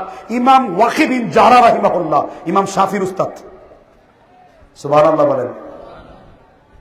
তাহলে মাথা ব্যথা করলে আমরা জিন ঝাড়ফুঁক দিব কিভাবে? গোটা কোরআনকে আল্লাহ কিসের কিতাব বানিয়েছে? ওয়ানুনাজ্জিলু মিনাল কুরআনি মা হুয়া। খুব চালাক নাকি মাইকওয়ালা? এমন জোরে সেল্লাম দেব সব মাইক ফাটবে। সাউন্ড ঠিক করে দিও, কিন্তু চালাকি করো না। আমার আল্লাহ কোরআন কারিমে সূরাতুল বানি ইসরাইল, কোন সূরা? আওয়াজ দেয় না কেন? মুখে কি লজ্জা করে? নতুন জামাই নেই আপনারা? কোন সূরার নাম বলেছি? আরো জোরে বলেন। অন্য জায়গায় মাহফিল করলে বক্তার উদ্ভট চিৎকার চেঁচামেচি আর তার হাসির খোরাক করতে করতে ওয়াজ মাহফিলের 12টা বাজিয়ে ফেলেছে। আপনি যদি আমার সাথে ঠোঁট মিলিয়ে কোরআনের একটা অক্ষর তেলাওয়াত করেন, কিংবা আপনি যদি একটা হাদিসও জানতে পারেন, কিংবা আপনি যদি একটা হাদিস জানার পরে নিজের ইলম এবং আমলকে প্রণীত করতে পারেন, আল্লাহর জন্য এই মাহফিলটা আল্লাহর সন্তুষ্টির জন্য যথেষ্ট। কেননা আমার নবী মুসলিম শরীফে ইরবাজ বিন সারিয়াতা বর্ণনা করেছেন, মান দাল্লা আলা খায়রিন ফালাহু মিসলু আজরি ফাইলি। কেউ যদি একটা ভালো কাজের প্রচলন করে, আর যতজন ব্যক্তি এই ভালো কাজটা করবে, প্রত্যেক ব্যক্তির আমল নামার একটা অংশ যেই ব্যক্তি চালু করেছে ওই ব্যক্তির আমল নামায় আল্লাহ যোগ করে দেবেন। একটু জোরে জোরে বলেন না সুবহানাল্লাহ। এজন্য বানি ইসরাইলের 81 নম্বর আয়াতে বলেন, আমি কোরআনকে তোমাদের জন্য শেফা বানিয়েছি। আপনার স্ত্রী নতুন সন্তান হয়েছে, এখন আপনার বিয়ের সন্তান হওয়ার কয়েকদিন পূর্বে হাতের মধ্যে ম্যাচ লাগাইছে। এই স্ত্রীকে বুঝলাম এটা হিন্দুদের জম্বের আকিদা, মুসলমানের আকিদা না। আবার লোহার রড নিয়ে ঘুরে যে পিতা আজিমকে সোজা করে দেবে, এটা একটা কুফরি আকিদা। আবার টয়লেটে যাওয়ার সময় ছাদের মধ্যে ম্যাচ নাই, বিভিন্ন টানা পেঁচিয়ে রাখে। আবার সূর্যগ্রহণের সময় অমুক মাছ খাওয়া যাবে না, অমুক মাছ ছোঁয়া যাবে না। এইগুলো আমাদের দেশের মধ্যে প্রসিদ্ধ কিনা জোরে বলেন। এটাকে বলা হয় আরবিতে খোরাফি। কি বলা হয়? ইংরেজিতে বলা হয় ওয়ান কনসেপ্ট সুপারস্টিশন। এটা এক প্রকারের ধর্মীয় কুসংস্কার। এগুলা ঠিকাদারি নিয়েছে ইহুদিরা। কারা? ইহুদিরা। কল্যাণ অকল্যাণ মেসকাঠির মধ্যে নেই, লাঠির মধ্যে নেই। তোমার সারে জাহানের কল্যাণ অকল্যাণ কার হাতে? কোন সূরায় আছে? এটা বলতে পারে না। আমি এক মাদ্রাসায় গিয়েছি, এক কালেকশনের বক্তা টাকা তুলে না, ছেড়ে বলতেছে, সাইফি হুজুর আপনার বরকতময় আগমনের কারণে, আপনার বরকতময় হাত লাগার কারণে কালেকশন বেড়ে গেছে। আমি বললাম, ওরে বক্তা সাহেব, কোরআন হাদিসের মাহফিলে বসেও তুমি কুফরি করছো, কারণ আমার হাতটা বরকতময় না। এবার আল্লাহ কোরআনে বলেছেন কার হাতটা বরকতময়, সূরা মুলক খুঁজো, তাবারাকাল্লাযী বিয়াদিহিল মুলক। আল্লাহ বলেছেন এই জমিনের সকল মানুষের আকীদা হতে হবে আমি আল্লাহর হাত হলো বরকতময়, আর আমি আল্লাহর হাতেই রয়েছে ক্ষমতা। তাবারাকাল্লাযী বিয়াদিহিল মুলক ওয়া হুয়া আলা কুল্লি শাইইন কদির। একটু জোরে বলেন না সুবহানাল্লাহ। আল্লাহ বলেছেন আমি আল্লাহর হাতগুলো বরকতময়। তাহলে বরকতময় একমাত্র কার হাত? পৃথিবীর কোন মানুষ বরকতময় হতে পারে না। এই জন্য আমরা বলি আল্লাহ সুবহানাহু ওয়া তাআলা, ঠিক না ঠিক? তিনি বরকত দেনেওয়ালা। তিনি বরকত কি? দেনেওয়ালা। আকীদা ঠিক করেন, একমাত্র বরকতের মালিক কে? আল্লাহ। এই জন্য ওগুলোর মধ্যে বরকত নাই। তাহলে হুজুর আমার ছেলে ডিস্টার্ব করে রাতে কান্দে, আমি কি আমল করতে পারি? ছোট্ট একটা কালেমা শিখিয়ে দেব। আল্লাহর নবী তার 2 জান্নাতীকে এই কালেমা পড়ে ফুঁক দিয়েছেন। ইব্রাহিম নবী তার 2 ছেলেকে এই কালেমা পড়ে ফুঁক দিয়েছেন। 1 নাম্বার আউযু বিকালিমাতিল্লাহি তাম্মা মিন কুল্লি আইনিল লাম্মা। এই দোয়াটি যে সকালে 7 বার আর সন্ধ্যায় 7 বার বলবে, 8টা হাদিসের কিতাবে হাদিস রয়েছে। আল্লাহর নবী বলেছেন তার জিম্মাদারি আল্লাহর হাতে রয়েছে। ফাহুয়া ফীহি জিম্মাতিল্লাহি, আল্লাহ নিজের জিম্মায় তাকে রাখবেন এবং কোন সাপ বিচ্ছু, কোন জিন শয়তান তাকে বদনজর দেবে না। আমার নবী বলেছেন এই দোয়াটা ওই বান্দার জন্য যথেষ্ট। একটু জোরে বলেন না সুবহানাল্লাহ। খুব বিরক্ত লাগতেছে। আর আমি কি ওয়াজ সামনে পাবো না খাটো করে দেব? হ্যাঁ, ঠিক না? ঠিক। তাহলে যারা চলে যাচ্ছে একজনও নড়তে পারবে না, একজনও না। সমাধান যদি চাও জীবনে মরণে, খুঁজে যাও ফিরে যাও চোখ রাখো কোরআনে। সমাধান, ঠিক না ঠিক? এটা কে বলছেন? আল্লাহ বলছেন ইয়া আইয়ুহাল্লাযীনা আমানু আতিউল্লাহ ওয়া আতিউর রাসূল ওয়া উলিল আমরি মিনকুম। তারপরে তানাজা করো কার দিকে? কিতাবের দিকে, রাসূলুল্লাহর দিকে সাল্লাল্লাহু আলাইহি ওয়াসাল্লাম। তাহলে সমাধান যদি চাও জীবনে মরণে, ফিরে যেতে হবে কোথায়? কোরআনে। কে বলেছেন? সূরা নিসার 59 নম্বর আয়াতে আল্লাহ এই আলোচনা করেছেন। আমি এটার কাব্যিক অনুবাদ দিলাম। কি কাব্যিক অনুবাদ? ভাবার্থ বললাম। বুঝতে পারছেন কি কি বললাম? ভাবার্থ বললাম। আল্লাহ যারা আমাদেরকে তাবিজ থেকে হেফাজত করুন, জুড়ে বলেন আমিন। তাহলে আজকে 51টি শিরকের মধ্যে কয়টা শিখে গেলাম? 2টো শিখলাম। আমি কি সামনের দিকে যাব? 3 নাম্বার শিরক, লাউ বলার কারণে অনেক সময় শিরক হতে পারে। লাউ, হুজুর লাউ কি? আবার আপনি যে লাউ খান ওই লাউ না। হ্যাঁ, রাসূলুল্লাহ সাল্লাল্লাহু আলাইহি ওয়াসাল্লাম লাউ খেয়েছেন, তবে লাউ খাওয়া সুন্নত এটা বলা জাহালাত। লাউ খাওয়া রাসূলের আদাত, অভ্যাসগত। এটা তিনি রসম বানান নাই। কথাকে বুঝতে পারছেন কিনা? সুন্নাহকে বুঝবেন কাকে বলে। ওরা লাউ রাসূল খেয়েছেন, মুস্তাহাব, উত্তম, খাইতে পারেন। লাউ আর গরুর গুস্ত, মুরগির গুস্ত খুবই সুস্বাদু, লাযীজ, ঠিক না ঠিক? আর আরবিতে লাউ মানে কি? যদি। কি লাউ মানে কি? আপনি একজন মুমিন হিসেবে মুখ দিয়ে যদি শব্দটা বলতে পারবেন না, কারণ রাসূলুল্লাহ সাল্লাল্লাহু আলাইহি ওয়াসাল্লাম বলেন ফাইন্না ওয়ালাউ তুফতাহু বাবুশ শায়াতিন, যদি তোমাদেরকে শয়তানের দরজা খুলে দেবে।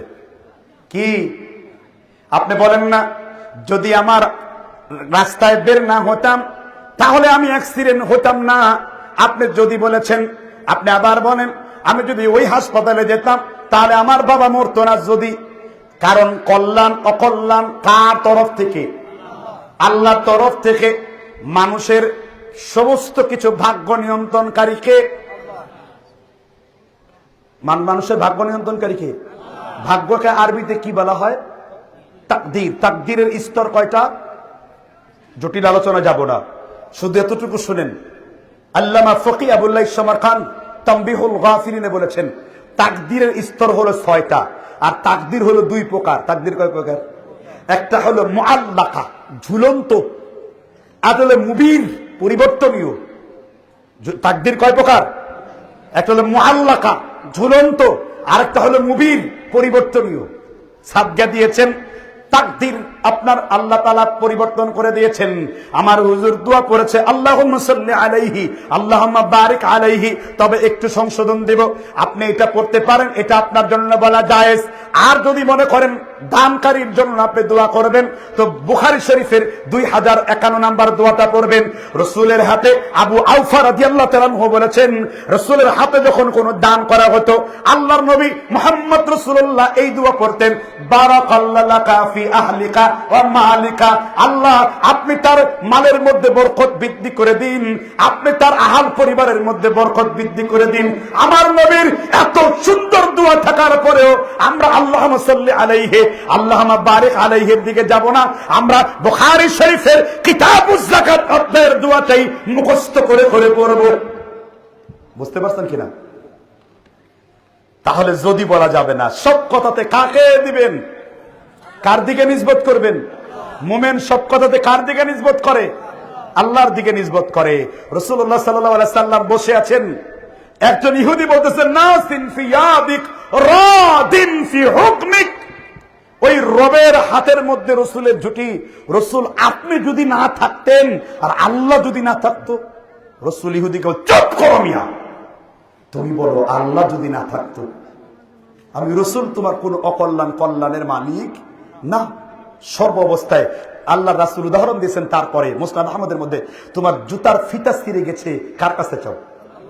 অন্ধকার রাত্রিতে পিপিলিকা যেমন চললে টের পাও না, এইভাবে শিরক তুমি টের পাও না। ইমামে জুন্নুন মিশরি বলেছেন, তোমার একটা হাত অজগরের মধ্যে ঢুকে গেছে, বুঝতে পারছেন কিনা? কিন্তু তোমার বিশ্বাস থাকতে হবে, আল্লাহ চাইলে আমার ক্ষতি হবে, না হলে হবে না। আপনি মৃত্যুর শেষ পর্যন্ত কার প্রতি তাওয়াক্কুল করতে হবে? আল্লাহ বলেন, ওয়া ইযা মাসাল ইনসানা দুররু দাআনা লিজামবিহি আও কাঈদান আও কায়েমা, যখন মানুষকে প্রচন্ড ঝড় ধরে তখন মানুষ আমি আল্লাহকে ডাকতে থাকে, আর আমি আল্লাহ যখন ঝড়কে থামিয়ে দেই আর তার সমুদ্রের জলযানগুলোকে উপচে করে আমি পাঠিয়ে দেই, তখন বলে মানুষ ঝড়ের গতি বেশি থাকলে আমরা মরে যেতাম। আর আল্লাহ বলছেন, বেকুফ আদম সন্তান, কোরআনে ফিরে যাও, মারাজাল বাহরাইনে ইয়ালতাকিয়ান, আমি সমুদ্রের জলযানগুলো আমি আল্লাহ চালাই, তোমরা চালাও না, কারণ আমি আল্লাহ বাতাসকে তোমাদের জন্য বসিত বসে করে দিয়েছি। ইন্না ফি খালকিস সামাওয়াতি ওয়াল আরদ ওয়া ইখতিলাফিল লাইলি ওয়ান নাহারি ওয়াল ফুলকিল্লাতি তাজরি ফিল বাহর, সুবহানাল্লাহ বলেন। আল্লাহ সবকিছুকে বশীভূত করে দিয়েছেন আমাদের জন্য। এজন্য আমরা মুখ দিয়ে কখনো যদি বলবো না, আমরা যদির পরিবর্তে কার ভরসা করব? আল্লাহর ভরসা করব। আমাদের দেশে দুই রকম লোক আছে, তকদির নিয়ে বিভ্রান্ত হয়ে যায়। তকদির মুবির, কিছু কিছু তকদির দুয়ার মাধ্যমে কি হয়? পরিবর্তন হয়।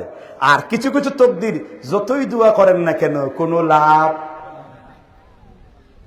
যেমন আপনার অনেকে বল না, হুজুর আপনার হায়াত বাড়ুক, না, হায়াত বৃদ্ধির দোয়া করা যাবে না। এক রাসূলের একজন স্ত্রী হায়াত বৃদ্ধির দোয়া করেছিলেন। বলেন সেই স্ত্রীর নাম কি? খালি স্ত্রীর নাম কইলে খাদিজা, আয়েশা। রাসূলের একজন শ্রেষ্ঠ স্ত্রী হলো উম্মে হাবিবা রাদিয়াল্লাহু আনহা। কি নাম? মুশরিকদের সাথে রাগ করে হাবিবার ঘরে শুইতে আসছে।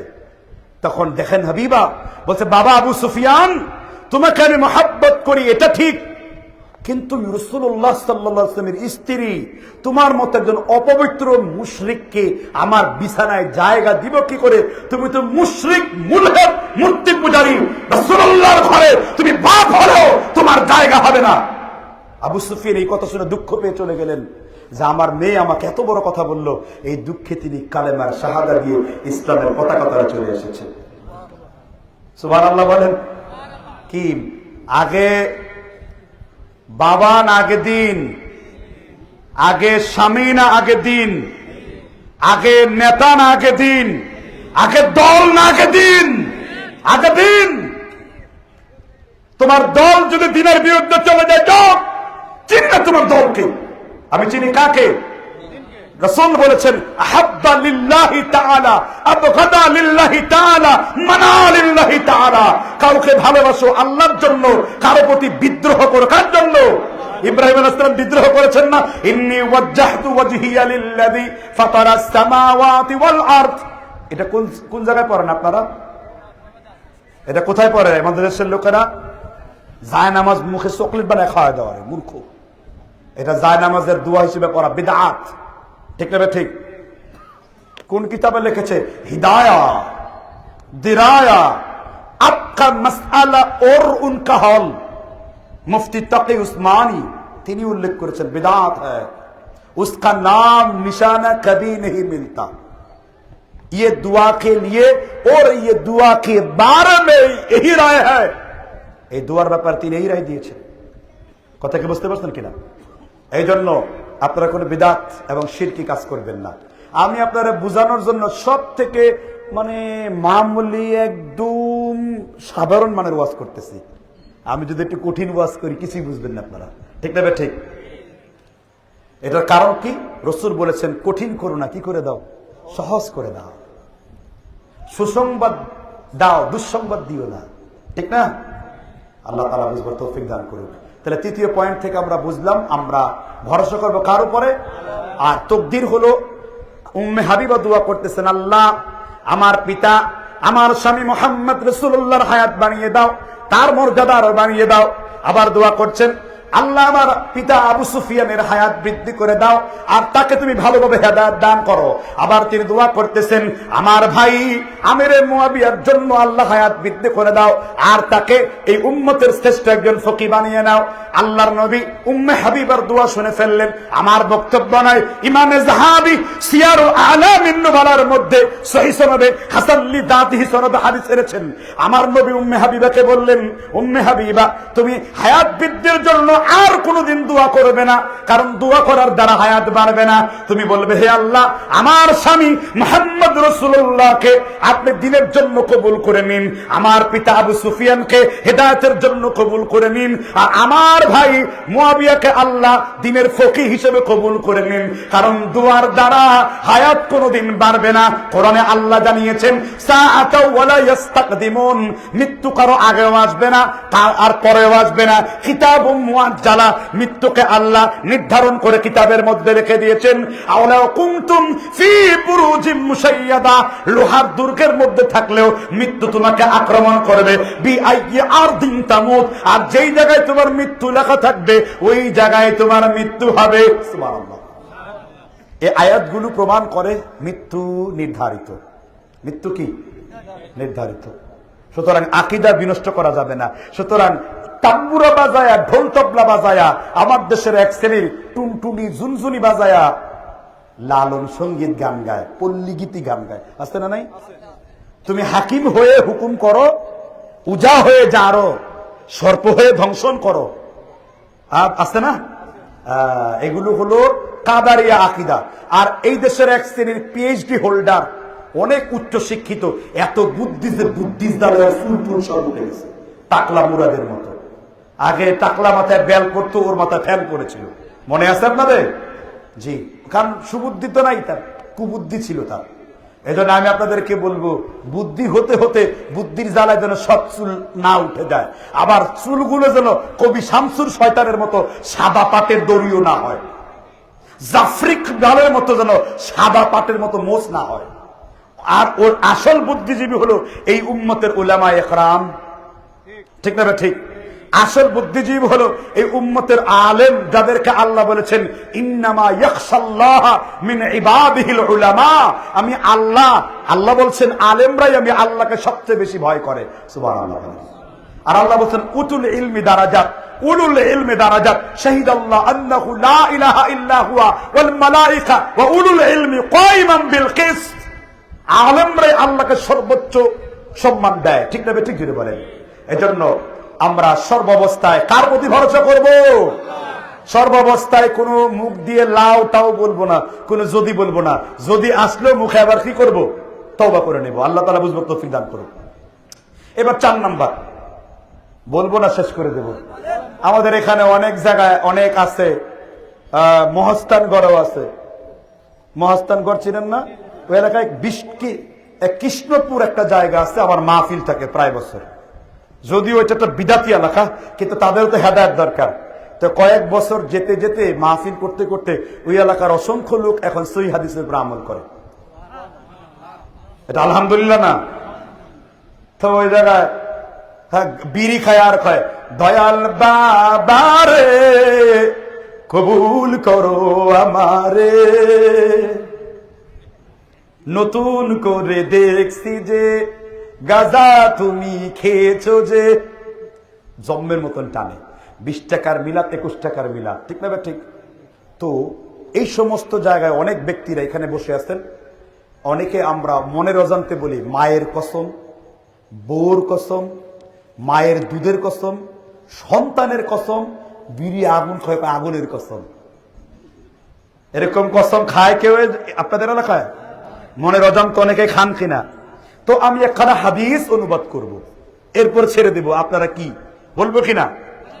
ইবনে আব্বাস রাদিয়াল্লাহু তাআলা তিনি বলেছেন, সামি'তু রাসূলুল্লাহ সাল্লাল্লাহু আলাইহি ওয়াসাল্লাম ইয়াকুল, ইবনে আব্বাস বলেছেন আমি আল্লাহর নবীকে বলতে শুনেছি, তিনি বলেছেন মান হালাফা বিগাইরিল্লাহ ফাকাদ আশরাকা, যে ব্যক্তি আল্লাহর সাথে কোন রকমের আল্লাহর নাম ছাড়া অন্য কিছুর নামে কসম করবে, সে ব্যক্তি আল্লাহর নামে কসম করবে, আল্লাহ ছাড়া কোনো অন্য কিছুর নামে কসম করবে।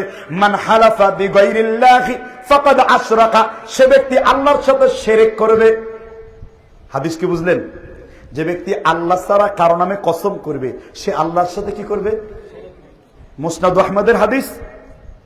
এছাড়া হাদিসটি ইমাম শওকানি তার নাইলুল আওতারের 253 নম্বর প্রশ্নোত্তর দিয়েছেন। মুগনিলি ইবনে কুদামার মধ্যে হাদিসটি রয়েছে। তাহলে বোঝা যাচ্ছে আল্লাহ ছাড়া কারো নামে আমরা হাসতে হাসতে শিরকের তালিম নিই, ঠিক না? ঠিক জোরে বলেন। তাহলে এই চার প্রকার তালিম দেওয়ার পরে এবার 5 নম্বর একটা রাষ্ট্রীয় রাজনৈতিক শিরকের একটু আপনাদেরকে একটু দাওয়া দিয়ে যাচ্ছি। কি বলবো কিনা জোরে বলেন? হুজুর সেই রাষ্ট্র রাজনীতির শিরক আবার কি? অনেক শিরক আছে এরকম, দেখাবো কিনা? এই যে একটা লোহা ইট পাটকেল টাঙায়া আমার ভয়ে রক্তে রাঙানো 21শে ফেব্রুয়ারি, চোখে কেতুর নিয়ে দাঁড়ানো ছাড়া কি করিতে পারি। গায় কিনা জেনে বলেন? এই যে আমরা শহীদদের জন্য সালাম দিব, শহীদদেরকে কে সম্মানিত করেছেন? আল্লাহ। আল্লাহর নিজের একটা নাম শহীদ, তিনি আল্লাহর রাস্তায় যারা জীবন দেয় তাদেরকে বলেছেন কি? বাল আহইয়াউ ওয়ালাকিন লা তাশউরুন, শহীদরা কবরের মধ্যে জীবিত। রাসূল বলেছেন শহীদরা যখন কবরের মধ্যে যায়, ইন্না উদিআ ফি কবরিহি ওয়া তাওয়াল্লা 70 যিরাআন কাল কমরি লাইলাতুল বদরি, তার কবরকে পূর্ণিমার চাঁদের মতো উজ্জ্বল করে দেওয়া হয়, তার কবরকে প্রশস্ত করে দেওয়া হয়, তার চোখ যতদূর পর্যন্ত যায়। কাকে? শহীদ, ঠিক না? ঠিক।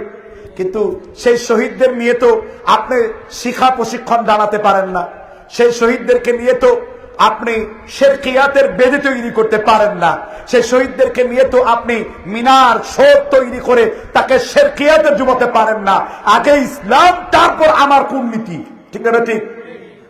আর কিছু না থাক এদেশে কি থাকবেই? আর কিছু থাক না থাক এদেশে ইসলাম থাকবেই। মুহিত খান গান গাইছেন এটা, ঠিক না? ঠিক। আর কিছু থাক না থাক আপনার শরীরে কি থাকবেই? ইসলাম থাকবেই। চীন আরব হামারা, সারে জাহাं হামারা, হিন্দুস্তান হামারা, মুসলিম হে হাম ওয়াতান হ্যায়, ঠিক না? ঠিক জোরে বলেন। এবার হাদিস ওয়াকফ করব আপনাদের জন্য, শুনবেন। সুনানে বাইহাকি হাদিস নাম্বার 1235 নাম্বার, হাদিসের মান আলবানী সহিহ বলেছেন, আমার উস্তাদ জুবাইর আলী জাই সহিহ বলেছেন। এবার হাদিসটি বলবো। একটু পূর্বেই রাসূলুল্লাহর শ্বশুরের পরিচয় দিয়েছি। আবু সুফিয়ান সাউরি রাদিয়াল্লাহু তাআলা আনহু বলেছেন, ক্বালান নবী সাল্লাল্লাহু আলাইহি ওয়াসাল্লাম, আল্লাহর নবী বলেছেন, মান যারা কবরান বিলা মাকবুরিন ফাকান্নামা আবাদাস সানাম, কেউ যদি কোনো ইট পাটকেল কিংবা প্রাণবিহীন কোনো কিছুকে জিয়ারত করে।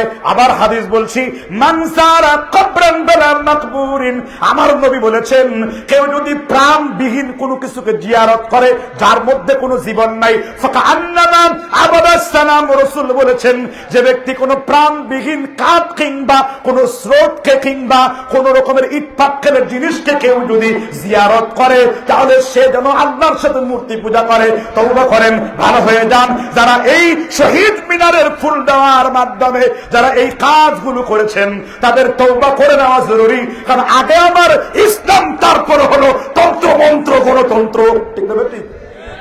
আগে কি? কে দলিল দিয়েছেন? মুহাম্মদ। ভাই এখানে কলম ধরার কোন সুযোগ আছে? কি পারবেন? কলম ধরতে কেউ পারবেন? কারণ আমরা কাউকে ভয় করি না, ঠিক না ঠিক? আমরা কাকে ভয় করি? আল্লাহকে ভয় করি। যত রকমের বিপ্লব আসুক না কেন আমরা বিপ্লবী হয়ে যাব, ঠিক না ঠিক? এসো আল্লাহর পথে, এসো রসুলের পথে, এসো জীবনের পথে করি সংগ্রাম। শেষ করে দিব না? কয়টা বাজে আমি তো জানি না, করি কয়টা বাজে এখন? চলো হুজুর, ওয়াজ করতে করতে মরে যাবেন কিন্তু আমলগুলো সংশোধন হবে না। এই জন্য বিশ্বনবী সাল্লাল্লাহু আলাইহি সাল্লাম, ইমাম যাহাবী রাহমাতুল্লাহ আলাইহি, ইমাম ইবনুল কাইয়্যিম জাওযী রাহমাতুল্লাহ আলাইহি জাদুল মাআদের মধ্যে লেখেন, শেষ জামানায় বক্তব্য লম্বা হবে কিন্তু আমল বলতে কিছুই থাকবে না। শেষ জামানায় বক্তব্য কি থাকবে? খুতবা হবে অনেক লম্বা, নামাজ হবে একটু। দেখছেন কিনা? খুতবা হবে অনেক লম্বা, নামাজ হবে কি? এজন্য শেষ দিকে চলে আসবো আমরা, ঠিক না ঠিক? আচ্ছা, তাহলে কোন কবরে, মাজারে, কোন সৌদে আপনি কি করতে পারবেন না? আচ্ছা, সেক্ষেত্রে কবর দেখলে কি দোয়া পড়তে হয়? জোরে বলেন না। কবরে সালাম দেন না কোনদিন? এই তো পড়ছে আসসালামু আলাইকুম ইয়া আহলাল কুবুর কুবুরি। এই হাদিস ইমাম হাকিম তার কিতাবে বর্ণনা করলো। এই হাদিসের 3 জন রাবীর উপর আপত্তি রয়েছে। কয়জন? একজন হলো আয়ুব বিন নাহিক, একজন হলো দাউদ বিন জাবর খান, এবং এই হাদিস সম্পর্কে ইমাম বুখারী রাহিমাহুল্লাহ বলেছেন লা আসলা লাহু আদ-দাঈফুন জিদ্দান বাতিলান ওয়াল মুনকারান। এই হাদিস আমলের জন্য গ্রহণযোগ্য না। তাহলে আমরা কোন দোয়া করব? কত সুন্দর দোয়া রাসূলুল্লাহ শিক্ষা দিয়েছেন। আফসোস, দাড়ি পেকে গেছে, বাবা মরে গিয়েছে, সালাম দাও শুদ্ধ না। বলবো আসসালামু আলাইকুম ইয়া আহলাদ দিয়ার, বলেন আসসালামু আলাইকুম ইয়া আহলাদ দিয়ার। আহলাদ দিয়ার মুসলিম শরীফের বর্ণনা, রাসূল বলেছেন, হে কবরের বাসিন্দারা, আল্লাহর পক্ষ থেকে তোমাদের কবরের উপরে শান্তি বর্ষিত হোক। কত সুন্দর দোয়া, আসসালামু আলাইকুম ইয়া আহলাদ দিয়ার। সংশোধন করছেন তো? অত বড় লম্বা করে বললাম না, তাহলে কোনটাই মুখস্থ থাকবে না। আমি শর্ট, বিদআতকে পরিত্যাগ করুন আর সুন্নতকে ধরুন, ঠিক না ঠিক? জি, যেহেতু শিরক নিয়ে কথা বলেছি, আমাকে ভাই বলেছে কিন্তু বিদআত নিয়ে কথা বলাটা দরকার, ঠিক না ঠিক?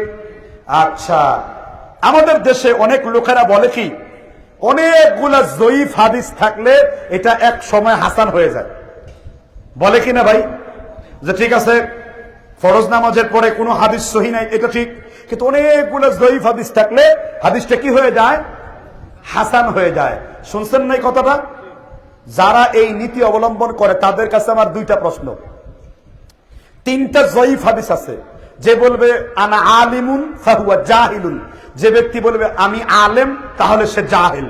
এখন আমার প্রশ্ন, তাহলে দুনিয়ায় তো তাহলে কেউ আলেম নাই, কারণ 3টা হাদিস জয়ীফ যদি সহি হয়ে যায়, যে ব্যক্তি বলবে আমি আলেম তাহলে সে ব্যক্তি জাহিল, তাহলে আপনার এলাকায় আর কোনো আলেম থাকবে? তাহলে এই জয়ীফ কি আমলযোগ্য হবে? 2, রাসূলুল্লাহ সাল্লাল্লাহু আলাইহি সাল্লাম জয়ীফ হাদিস যদি একত্র অনেকগুলা করলে সহি হয়, তাহলে রাসূল হয়ে যান মূর্তি পূজারী, সাহাবারা হয়ে যান মুরতাদ। দলিল 6টা সনদে আছে। কয়টা সনদে? 6টা সনদে। কি? আল্লাহর রাসূলের সামনে 3টা মূর্তি ছিল, লাত, উজ্জা, মানাত। তখন শয়তান নাকি রাসূলের কথায় মুখের মধ্যে ঢেলে দিয়েছেন কি, এই যে আপনি যে মূর্তি পূজা করবেন, তিলকা গরানিকা, এটা গরানিক পাখি, আপনি চাইলে এটাতে সেজদা করতে পারেন। অতঃপর ফাসাদান নবী, আল্লাহর নবী সেজদা করলেন, মুসলিমুন সাহাবারা সেজদা করলো, মুশরিকরাও সেজদা করলো। এখন অনেকগুলো জয়ীফ যদি সহি হয়, তাহলে রাসূল হয়ে গেলেন কি? মূর্তি পূজারী। সুতরাং বেদাত করতে করতে এখন জয়ীফ হাদিসকে যারা হাসান বানানোর চেষ্টা করে তারা ধরাশায়ী হয়ে যাবে, ঠিক না ঠিক? এরকম মেলা কাহিনী আছে। একটা হরিণ বান্দা ছিল গাছের তলায়, 18টা জয়ীফ হাদিস আছে এই দলিলের। কয়টা জয়ীফ হাদিস?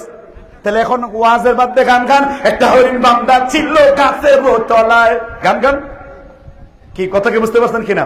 3টি মসজিদ ছাড়া তোমরা ইতিকাফ করো না, মসজিদুল হারাম, মসজিদুল আকসা, আর কোনটা?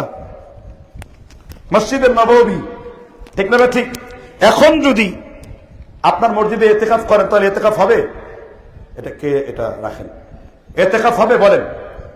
তিনটা মসজিদ যদি ইতিকাফ ছাড়া না হয়, আপনারা কে ইতিকাফ করেন মসজিদে কেউ? কিন্তু হাদিসগুলো কি জয়ীফ।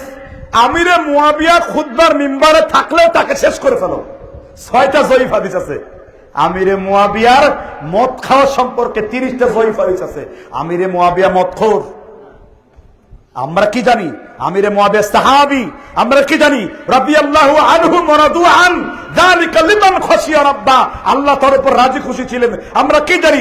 আউয়ালু জাইশিন মিন উম্মতি ইয়াবসুনাল বাহরা ফাকাদ আউজাবু। কেউ যদি সমুদ্রের পথে যুদ্ধ করে আল্লাহ তার জন্য জান্নাতকে ওয়াজিব করেন।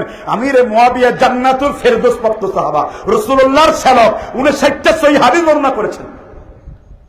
ঠিক না ঠিক? তাহলে জয়ীব যদি কোনদিন হাসান হয় সম্ভব? 1000 কানা মিলে কি চোখলা লোক হওয়া সম্ভব? 1000 কানা মিলে যেমন চোখলা লোক হয় না, অনেকগুলো জয়ীফ হাদিস মিলে কোনদিন সহিহ হয় না। বরং ইবনে সালাহ, মুকদ্দম আলী ইবনে সালাহ এবং ইমাম সুয়ুতি তাদরিবুর রাবি এবং আল্লামা ইমামে জালালউদ্দিন সুয়ুতি তিনি উল্লেখ করেছেন, একটা জয়ীফ হাদিসের সনদ আরেকটা জয়ীফকে আরো দুর্বল করে তোলে।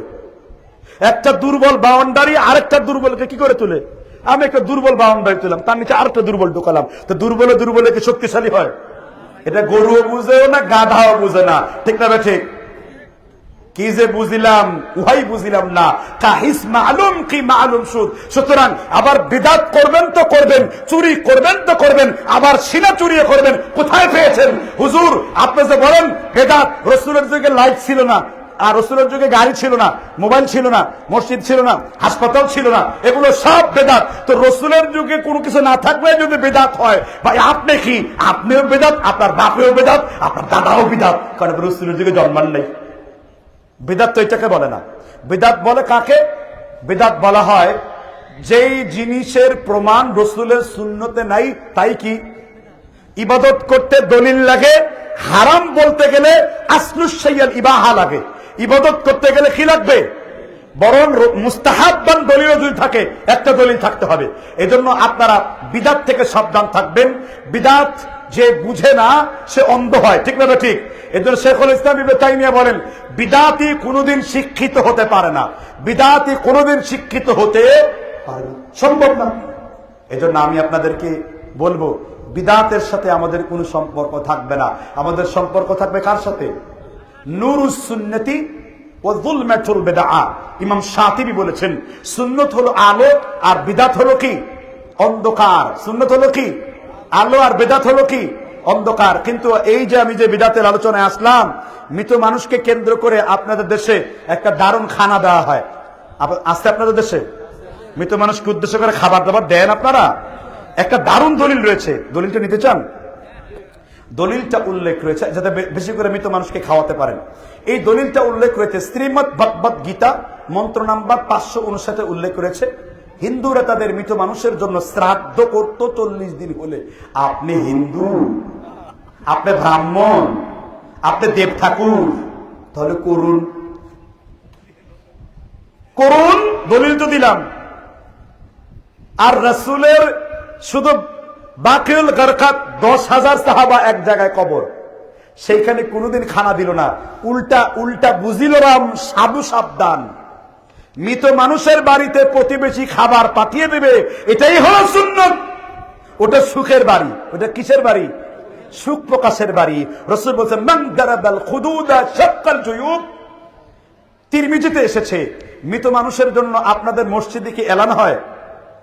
অমুকটার সময় আমাদের অমুক ব্যক্তি পটল তুলেছে, মারা গিয়েছে, এলান হয় আপনাদের দেশে? আর রাসূল সাল্লাল্লাহু আলাইহি ওয়াসাল্লাম বলেছেন, নাহা রাসূলুল্লাহ সাল্লাল্লাহু আলাইহি ওয়াসাল্লাম আর নাইয়া, তোমরা মৃত মানুষের ঘোষণা মসজিদের মধ্যে করো না। আর আপনাদের এলান দেওয়া হচ্ছে। ঠিক না ঠিক? ছাতা হারিয়ে গেছে, রাত 12টার সময় বউ হারিয়ে গেছে, ছাগল হারিয়ে গেছে, মসজিদের মাইক দিয়ে ঘোষণা দিচ্ছে আমার অমুক তমুক হারিয়ে গেছে। তো হারায় গেলে রাসূল তাদের জন্য একটা দোয়া শিক্ষা দিয়েছেন। কি জানেন কি দোয়াটা? বুখারী শরীফ এসেছে, লা রাদ্দাহাল্লাহু আলাইক। আল্লাহ এই ব্যক্তি যেন আর জীবনে কোনোদিন খুঁজে না পায়। ছাতা হারিয়ে গিয়েছে, মসজিদের মধ্যে যখনই এলান শুনবেন বলবেন লা রাদ্দা আল্লাহু আলাইক, আল্লাহ এই ব্যক্তি যেন আর জীবনে কোনোদিন খুঁজে না পায়। হুজুর কোন কিতাবে এসেছে? বুখারী শরীফে এসেছে হাদিস। তাহলে আমরা সুন্নাত ছাড়লাম আর বিদআতকে কি করলাম? আঁকড়ে ধরলাম। এখন হুজুর তাহলে মৃত মানুষের জন্য খাবার দিব না? অবশ্যই আপনি খাবার দেবেন, কিন্তু সেই খাবার দিনক্ষণ ঠিক করে না। আর সেই মৃত মানুষের জন্য যা করবেন পুরোটাই হলো কি?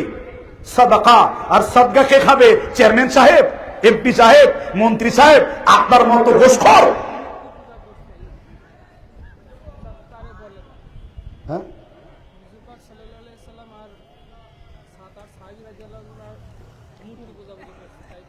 আচ্ছা, কথাটা উনি বুঝেন নাই। কথাটা উনি বুঝছেন কি? বুঝেন নাই, কথা বুঝছেন?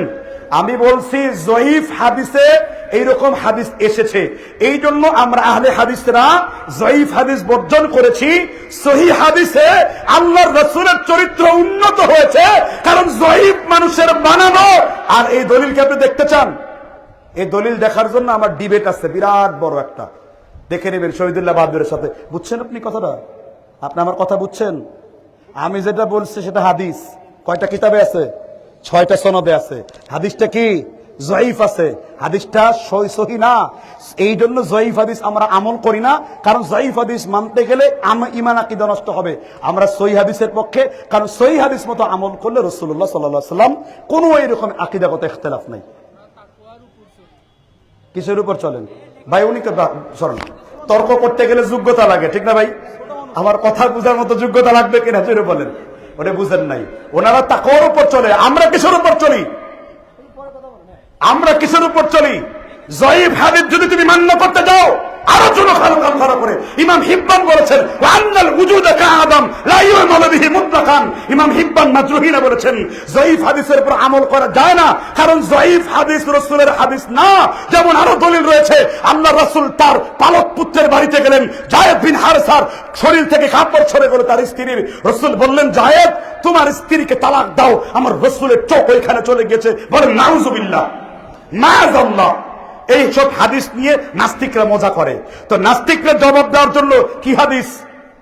সহিহ হাদিস আর হাসান লি জাতিহি হাদিস। আমরা শুধু এই দুই হাদিসের উপর আমল করি। সহিহ হাদিস আর কি?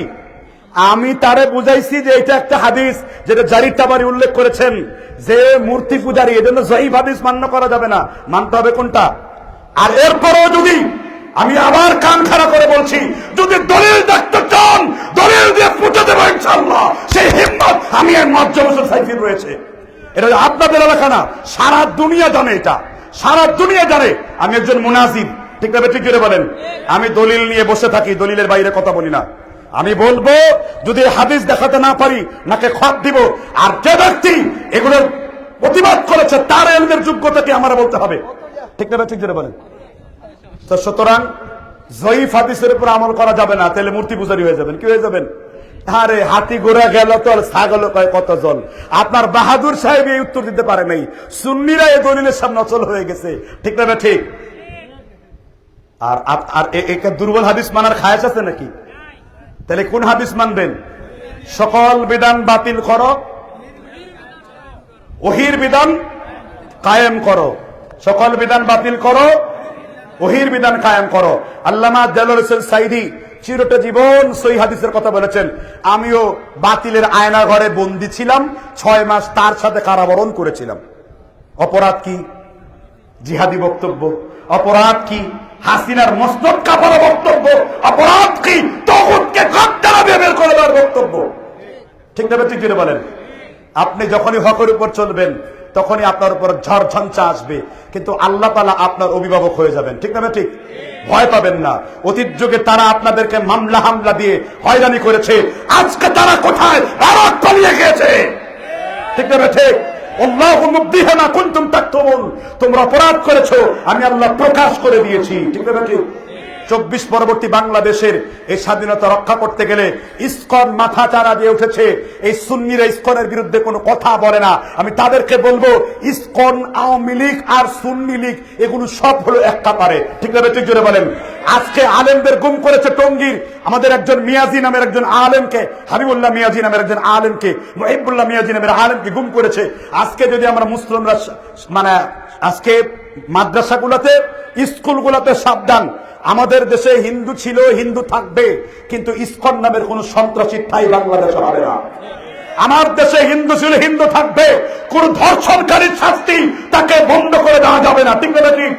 আমি বলবো পুলিশের থানার ওসিদেরকে, ডিসিদেরকে, এসপিদেরকে, আপনারা জানেন আমি সালাফি অ্যাসোসিয়েশনের একজন সভাপতি এবং এই সুবাদে সারা বাংলাদেশের যত মসজিদ মাদ্রাসা আছে আইনি যত সহায়তা দরকার আলহামদুলিল্লাহ আমরা এটা দিয়ে থাকি। স্বরাষ্ট্র সচিব, পররাষ্ট্র সচিব, ধর্ম সচিব এগুলাকে আমাদের সাথে সবসময় মিটিং হয়। আমরা তাদেরকে বুঝাই কোন মাদ্রাসা মসজিদে কোনো আলেম কখনো আক্রমণ করে না, এগুলো ভিনদেশীদের চক্রান্ত, সুতরাং এগুলোকে মোকাবেলা করতে হবে চক্রভাবে। ঠিক আছে? ঠিক বলেন। সুতরাং আমি বক্তব্যকে আর লম্বা করছি না, মাহফিল শুরু হয়ে গেছে তো অনেক লম্বা রাত হয়ে যাবে। আমি 2টা পয়েন্টে কথা বলেছি। আমি 5টা শিরকের উপর কথা বলেছি, আর জয়ীফ হাদিস পালন করলে এটার ভয়াবহ পরিণতি কি হয় সেখান থেকে আমরা বেঁচে চলবো ইনশাআল্লাহ। ঠিক না? ঠিক। আল্লাহ তাআলা আমাদেরকে বুঝবার তৌফিক দান করুন। আমি আর সামনে যাচ্ছি না, কিছু প্রশ্নও দিয়েছে না, এক কথায় উত্তর দেব। অনেক বড়, এত লম্বা প্রশ্ন দেওয়া যাবে না। আমরা যে কোনো কাজের শুরুতে বিসমিল্লাহ পড়ি, তা কি জয়ীফ? না। আমরা যে কোনো কাজের শুরুতে বিসমিল্লাহ বলবো তা জয়ীফ না। কেন? ইন্নাহু একটা আয়াত রয়েছে, ইন্নাহু মিন সুলাইমান ওয়া ইন্নাহু বিসমিল্লাহির রহমানির রহিম। বিসমিল্লাহ কোরআনের অংশ, আর বিসমিল্লাহ বলার সোহাবুল ইমানের মধ্যে সহিহ হাদিস বর্ণিত রয়েছে, হাসান হাদিস বর্ণিত রয়েছে। অতএব যে কোনো ভালো কাজের শুরুতে রাসূলের বিসমিল্লাহ বলার হাদিসটি তুরুক আছে, অনেকগুলো তুরুকের মাধ্যমে শাওয়ায়াত থাকার কারণে এর আমলটা মাসনুন বলেছেন উলামায়ে ইকরাম। কথা বুঝতে পেরেছেন কিনা? আল্লাহ বুঝবার তৌফিক দান করুক। কাবার পাথর সাদা ছিল, পরে কিভাবে কালো হয়ে গেল? আল্লাহ কালো বানায় দিয়েছেন। একটা কথা আছে যে অনেক পাপ নাকি শুষে নিয়েছেন, হুদাবুয়া কথা। যে হাদিস আছে মুসলিম শরীফের, এটা ব্যাখ্যার ভুল। এটা কিসের ভুল? ব্যাখ্যার ভুল করা হয়েছে। মৃত ব্যক্তির মাটি দেওয়ার সময় সহিহ হাদিস কোনটি? মৃত ব্যক্তির মাটি দেওয়ার সময় মিনহা খলাকনাকুম ওয়া ফিহা নুঈদুকুম, যে দলিল উল্লেখ করেছে দলিলগুলো সহিহ না, এজন্য আমরা এটার উপর আমল করি না। পক্ষান্তরে আমরা মৃত ব্যক্তির কবরের মধ্যে কি বলি? বিসমিল্লাহি ওয়া আলা আল্লাহর রাসূলের মিল্লাতের উপর তাকে দাফন করলাম। ঠিক না? ঠিক। জি, মাটি দেওয়ার সময় দোয়াই পড়তে হবে, মিনহা খলাকনাকুম, এটা কোরআনের সূরা। আর এই মর্মে যতগুলো হাদিস প্রত্যেকটা জাল এবং জয়ীফের। জয়ীফ মানে অনেক জয়ীফ, তাসদুদ অনেক কঠিন জয়ীফ, আমল করা যাবে না। ব্রাদার রাহুলকে বাংলাদেশে যুক্ত দেওয়া হলো না কেন? এটা তো আপনি ভালো করে জানেন। তবে আলহামদুলিল্লাহ সুসংবাদ হলো, আমি আমার সুলতান ভাই কাছকে দেখিয়েছি, ব্রাদার রাহুল আমিনকে আনার দায়িত্ব আমি নিয়েছি, আমাদের সালাফি অ্যাসোসিয়েশন নিয়েছে। অলরেডি আমাদের একটি মাদ্রাসা ইসলামিয়া আল আলামিয়া প্রিন্সিপাল, ভাইস প্রিন্সিপাল বানিয়ে আমরা তাকে জয়েন্ট লেটার দিয়েছি, সে ছবি পাঠিয়েছে। ইনশাল্লাহ 10 থেকে 15 দিনের মধ্যে আমি 3 জন সচিব, আমাদের মাননীয় স্বরাষ্ট্র সচিব, নাম বলা যাবে না, আমাদের পররাষ্ট্র সচিব এবং ধর্ম সচিবের নাম বলে দেই, আব্দুর রব ভাই, আমরা 3টা মন্ত্রণালয় থেকে কাগজ পাঠিয়েছি এবং আমাদের পুলিশ হেডকোয়ার্টারের সম্মানিত একজন ব্যক্তি মাহবুব ভাই, পুলিশের এডিশনাল আইজি, তার মাধ্যমে আমরা সুপারিশ করিয়েছি। আলহামদুলিল্লাহ আমরা আশাবাদী রাহুল ভাই 5 থেকে 7 বছরের ভিসাব্যাপী বাংলাদেশে সবসময় আসতে পারবে। বলেন আলহামদুলিল্লাহ। আচ্ছা, তারপরে আবু তোহা আবদানের স্ত্রী, ফেসবুকে ব্যক্তিগত কথাবার্তা। আবু তোহা আবদানের স্ত্রীকে কি পিটিয়ে লাল করে দিয়েছে না সাদা বানিয়ে দিয়েছে, তা তো ভিডিওতে দেখেই নিয়েছেন। আর বলবো কি, এখন সে তার স্ত্রীও না, তালাকও হয়ে গেছে। অতএব আমরা অন্যের ব্যক্তিগত বিষয় নিয়ে কেন এত চুলকার, কেন এত আর কথা বলবো? ঠিক না? ঠিক। আবু তোহা আবদান যদি শিক্ষা নেয় যে কোন মানহাজের উপর থুতু নিক্ষেপ করলে তার উপরে শয়তানের প্রস্তাব হতে হতে সে শয়তানের প্রস্তাব বানিয়ে দেশ থেকে ধ্বংস হয়ে যায়। ঠিক না? ঠিক। এজন্য সহি মানহাজে থুতু দিও না। তো আবদান, ঘরের ছেলে ঘরেই ফিরে আসো। জাকির নায়েক বাংলাদেশে আসা সম্পর্কে আপনি কতটুকু জানেন? শুধু জানি না, আপনারা জানেন জাকির নায়েককে আহলে হাদিসের তরফ থেকে সর্বপ্রথম আমাদের অ্যাসোসিয়েশনের মাধ্যমে আমরা পত্র দিয়েছি, ইমেইলে যোগাযোগ করেছি। কথা বুঝতে পারছেন কিনা? এবং আমরা অলরেডি পত্র দিয়েছি, স্পাক যে কোম্পানি 28 তারিখ আনবে, যে আমরা সারা বাংলাদেশ থেকে জমিয়ত আন্দোলন সকল আহলে হাদিস মিলে আমরা কমসে কম 60,000 এমন কর্মী দিব, জাকির নায়েককে কিছু বললে তারা প্রতিরোধ করবে। যেহেতু আমাদের দেশে জাকির নায়েকে নিরাপত্তা প্রশ্নবিদ্ধ, কারণ আমাদের দেশে আইন শৃঙ্খলা বাহিনী প্রশ্নবিদ্ধ, ঠিক না ঠিক? আল্লাহ বুঝবো তৌফিক দান করুক। সন্তান জন্মের কতদিন পরে আকিকা দেওয়া সুন্নত? রাসূল বলেছেন, নিঃসন্দেহে কুল্লু গুলামিন রাহিনাতুন মুরতাহানুন, প্রত্যেকটা শিশু আল্লাহর কাছে দায়বদ্ধ। 7 দিন হলে তার আকিকা দিতে হবে। তবে 7 দিন যদি কেউ সামর্থ্যের কারণে না দিতে পারে, ইবনুল মুবারক তাবেঈর একটা কৌল রয়েছে, যেই দিন তার সামর্থ্য হবে ওই দিন দিবে। তবে 33 বা 39 দেওয়ার বুরায়দা এবং আয়েশার হাদিস যায়ীফ, এটার উপরে আমল করা যাবে না। বিস্তারিত বাংলা মাসায়েলে কুরবানিতে আপনারা দেখে নেবেন। আরো বিস্তারিত জানতে চাইলে ফাতোয়ায়ে নাজিরিয়া, নাজির আহমেদ দেহলভী জেনে নেবেন। আরো বিস্তারিত জানতে চাইলে লাজনাত দায়মার 10,075 নম্বর আপনি প্রশ্নোত্তর জেনে নেবেন। আল্লাহ বুঝবার তৌফিক দান করুন, আমিন। শেষ করে দিন। জি, আমরা অনেক প্রশ্নোত্তর দিয়েছি। শুকরিয়া আল্লাহ তাআলার যে আপনারা দীর্ঘক্ষণ পর্যন্ত কোরআন হাদিসের মাহফিল শুনেছেন, এবং অধিকাংশ লোক ভাই লাইভ বন্ধ করে দেন।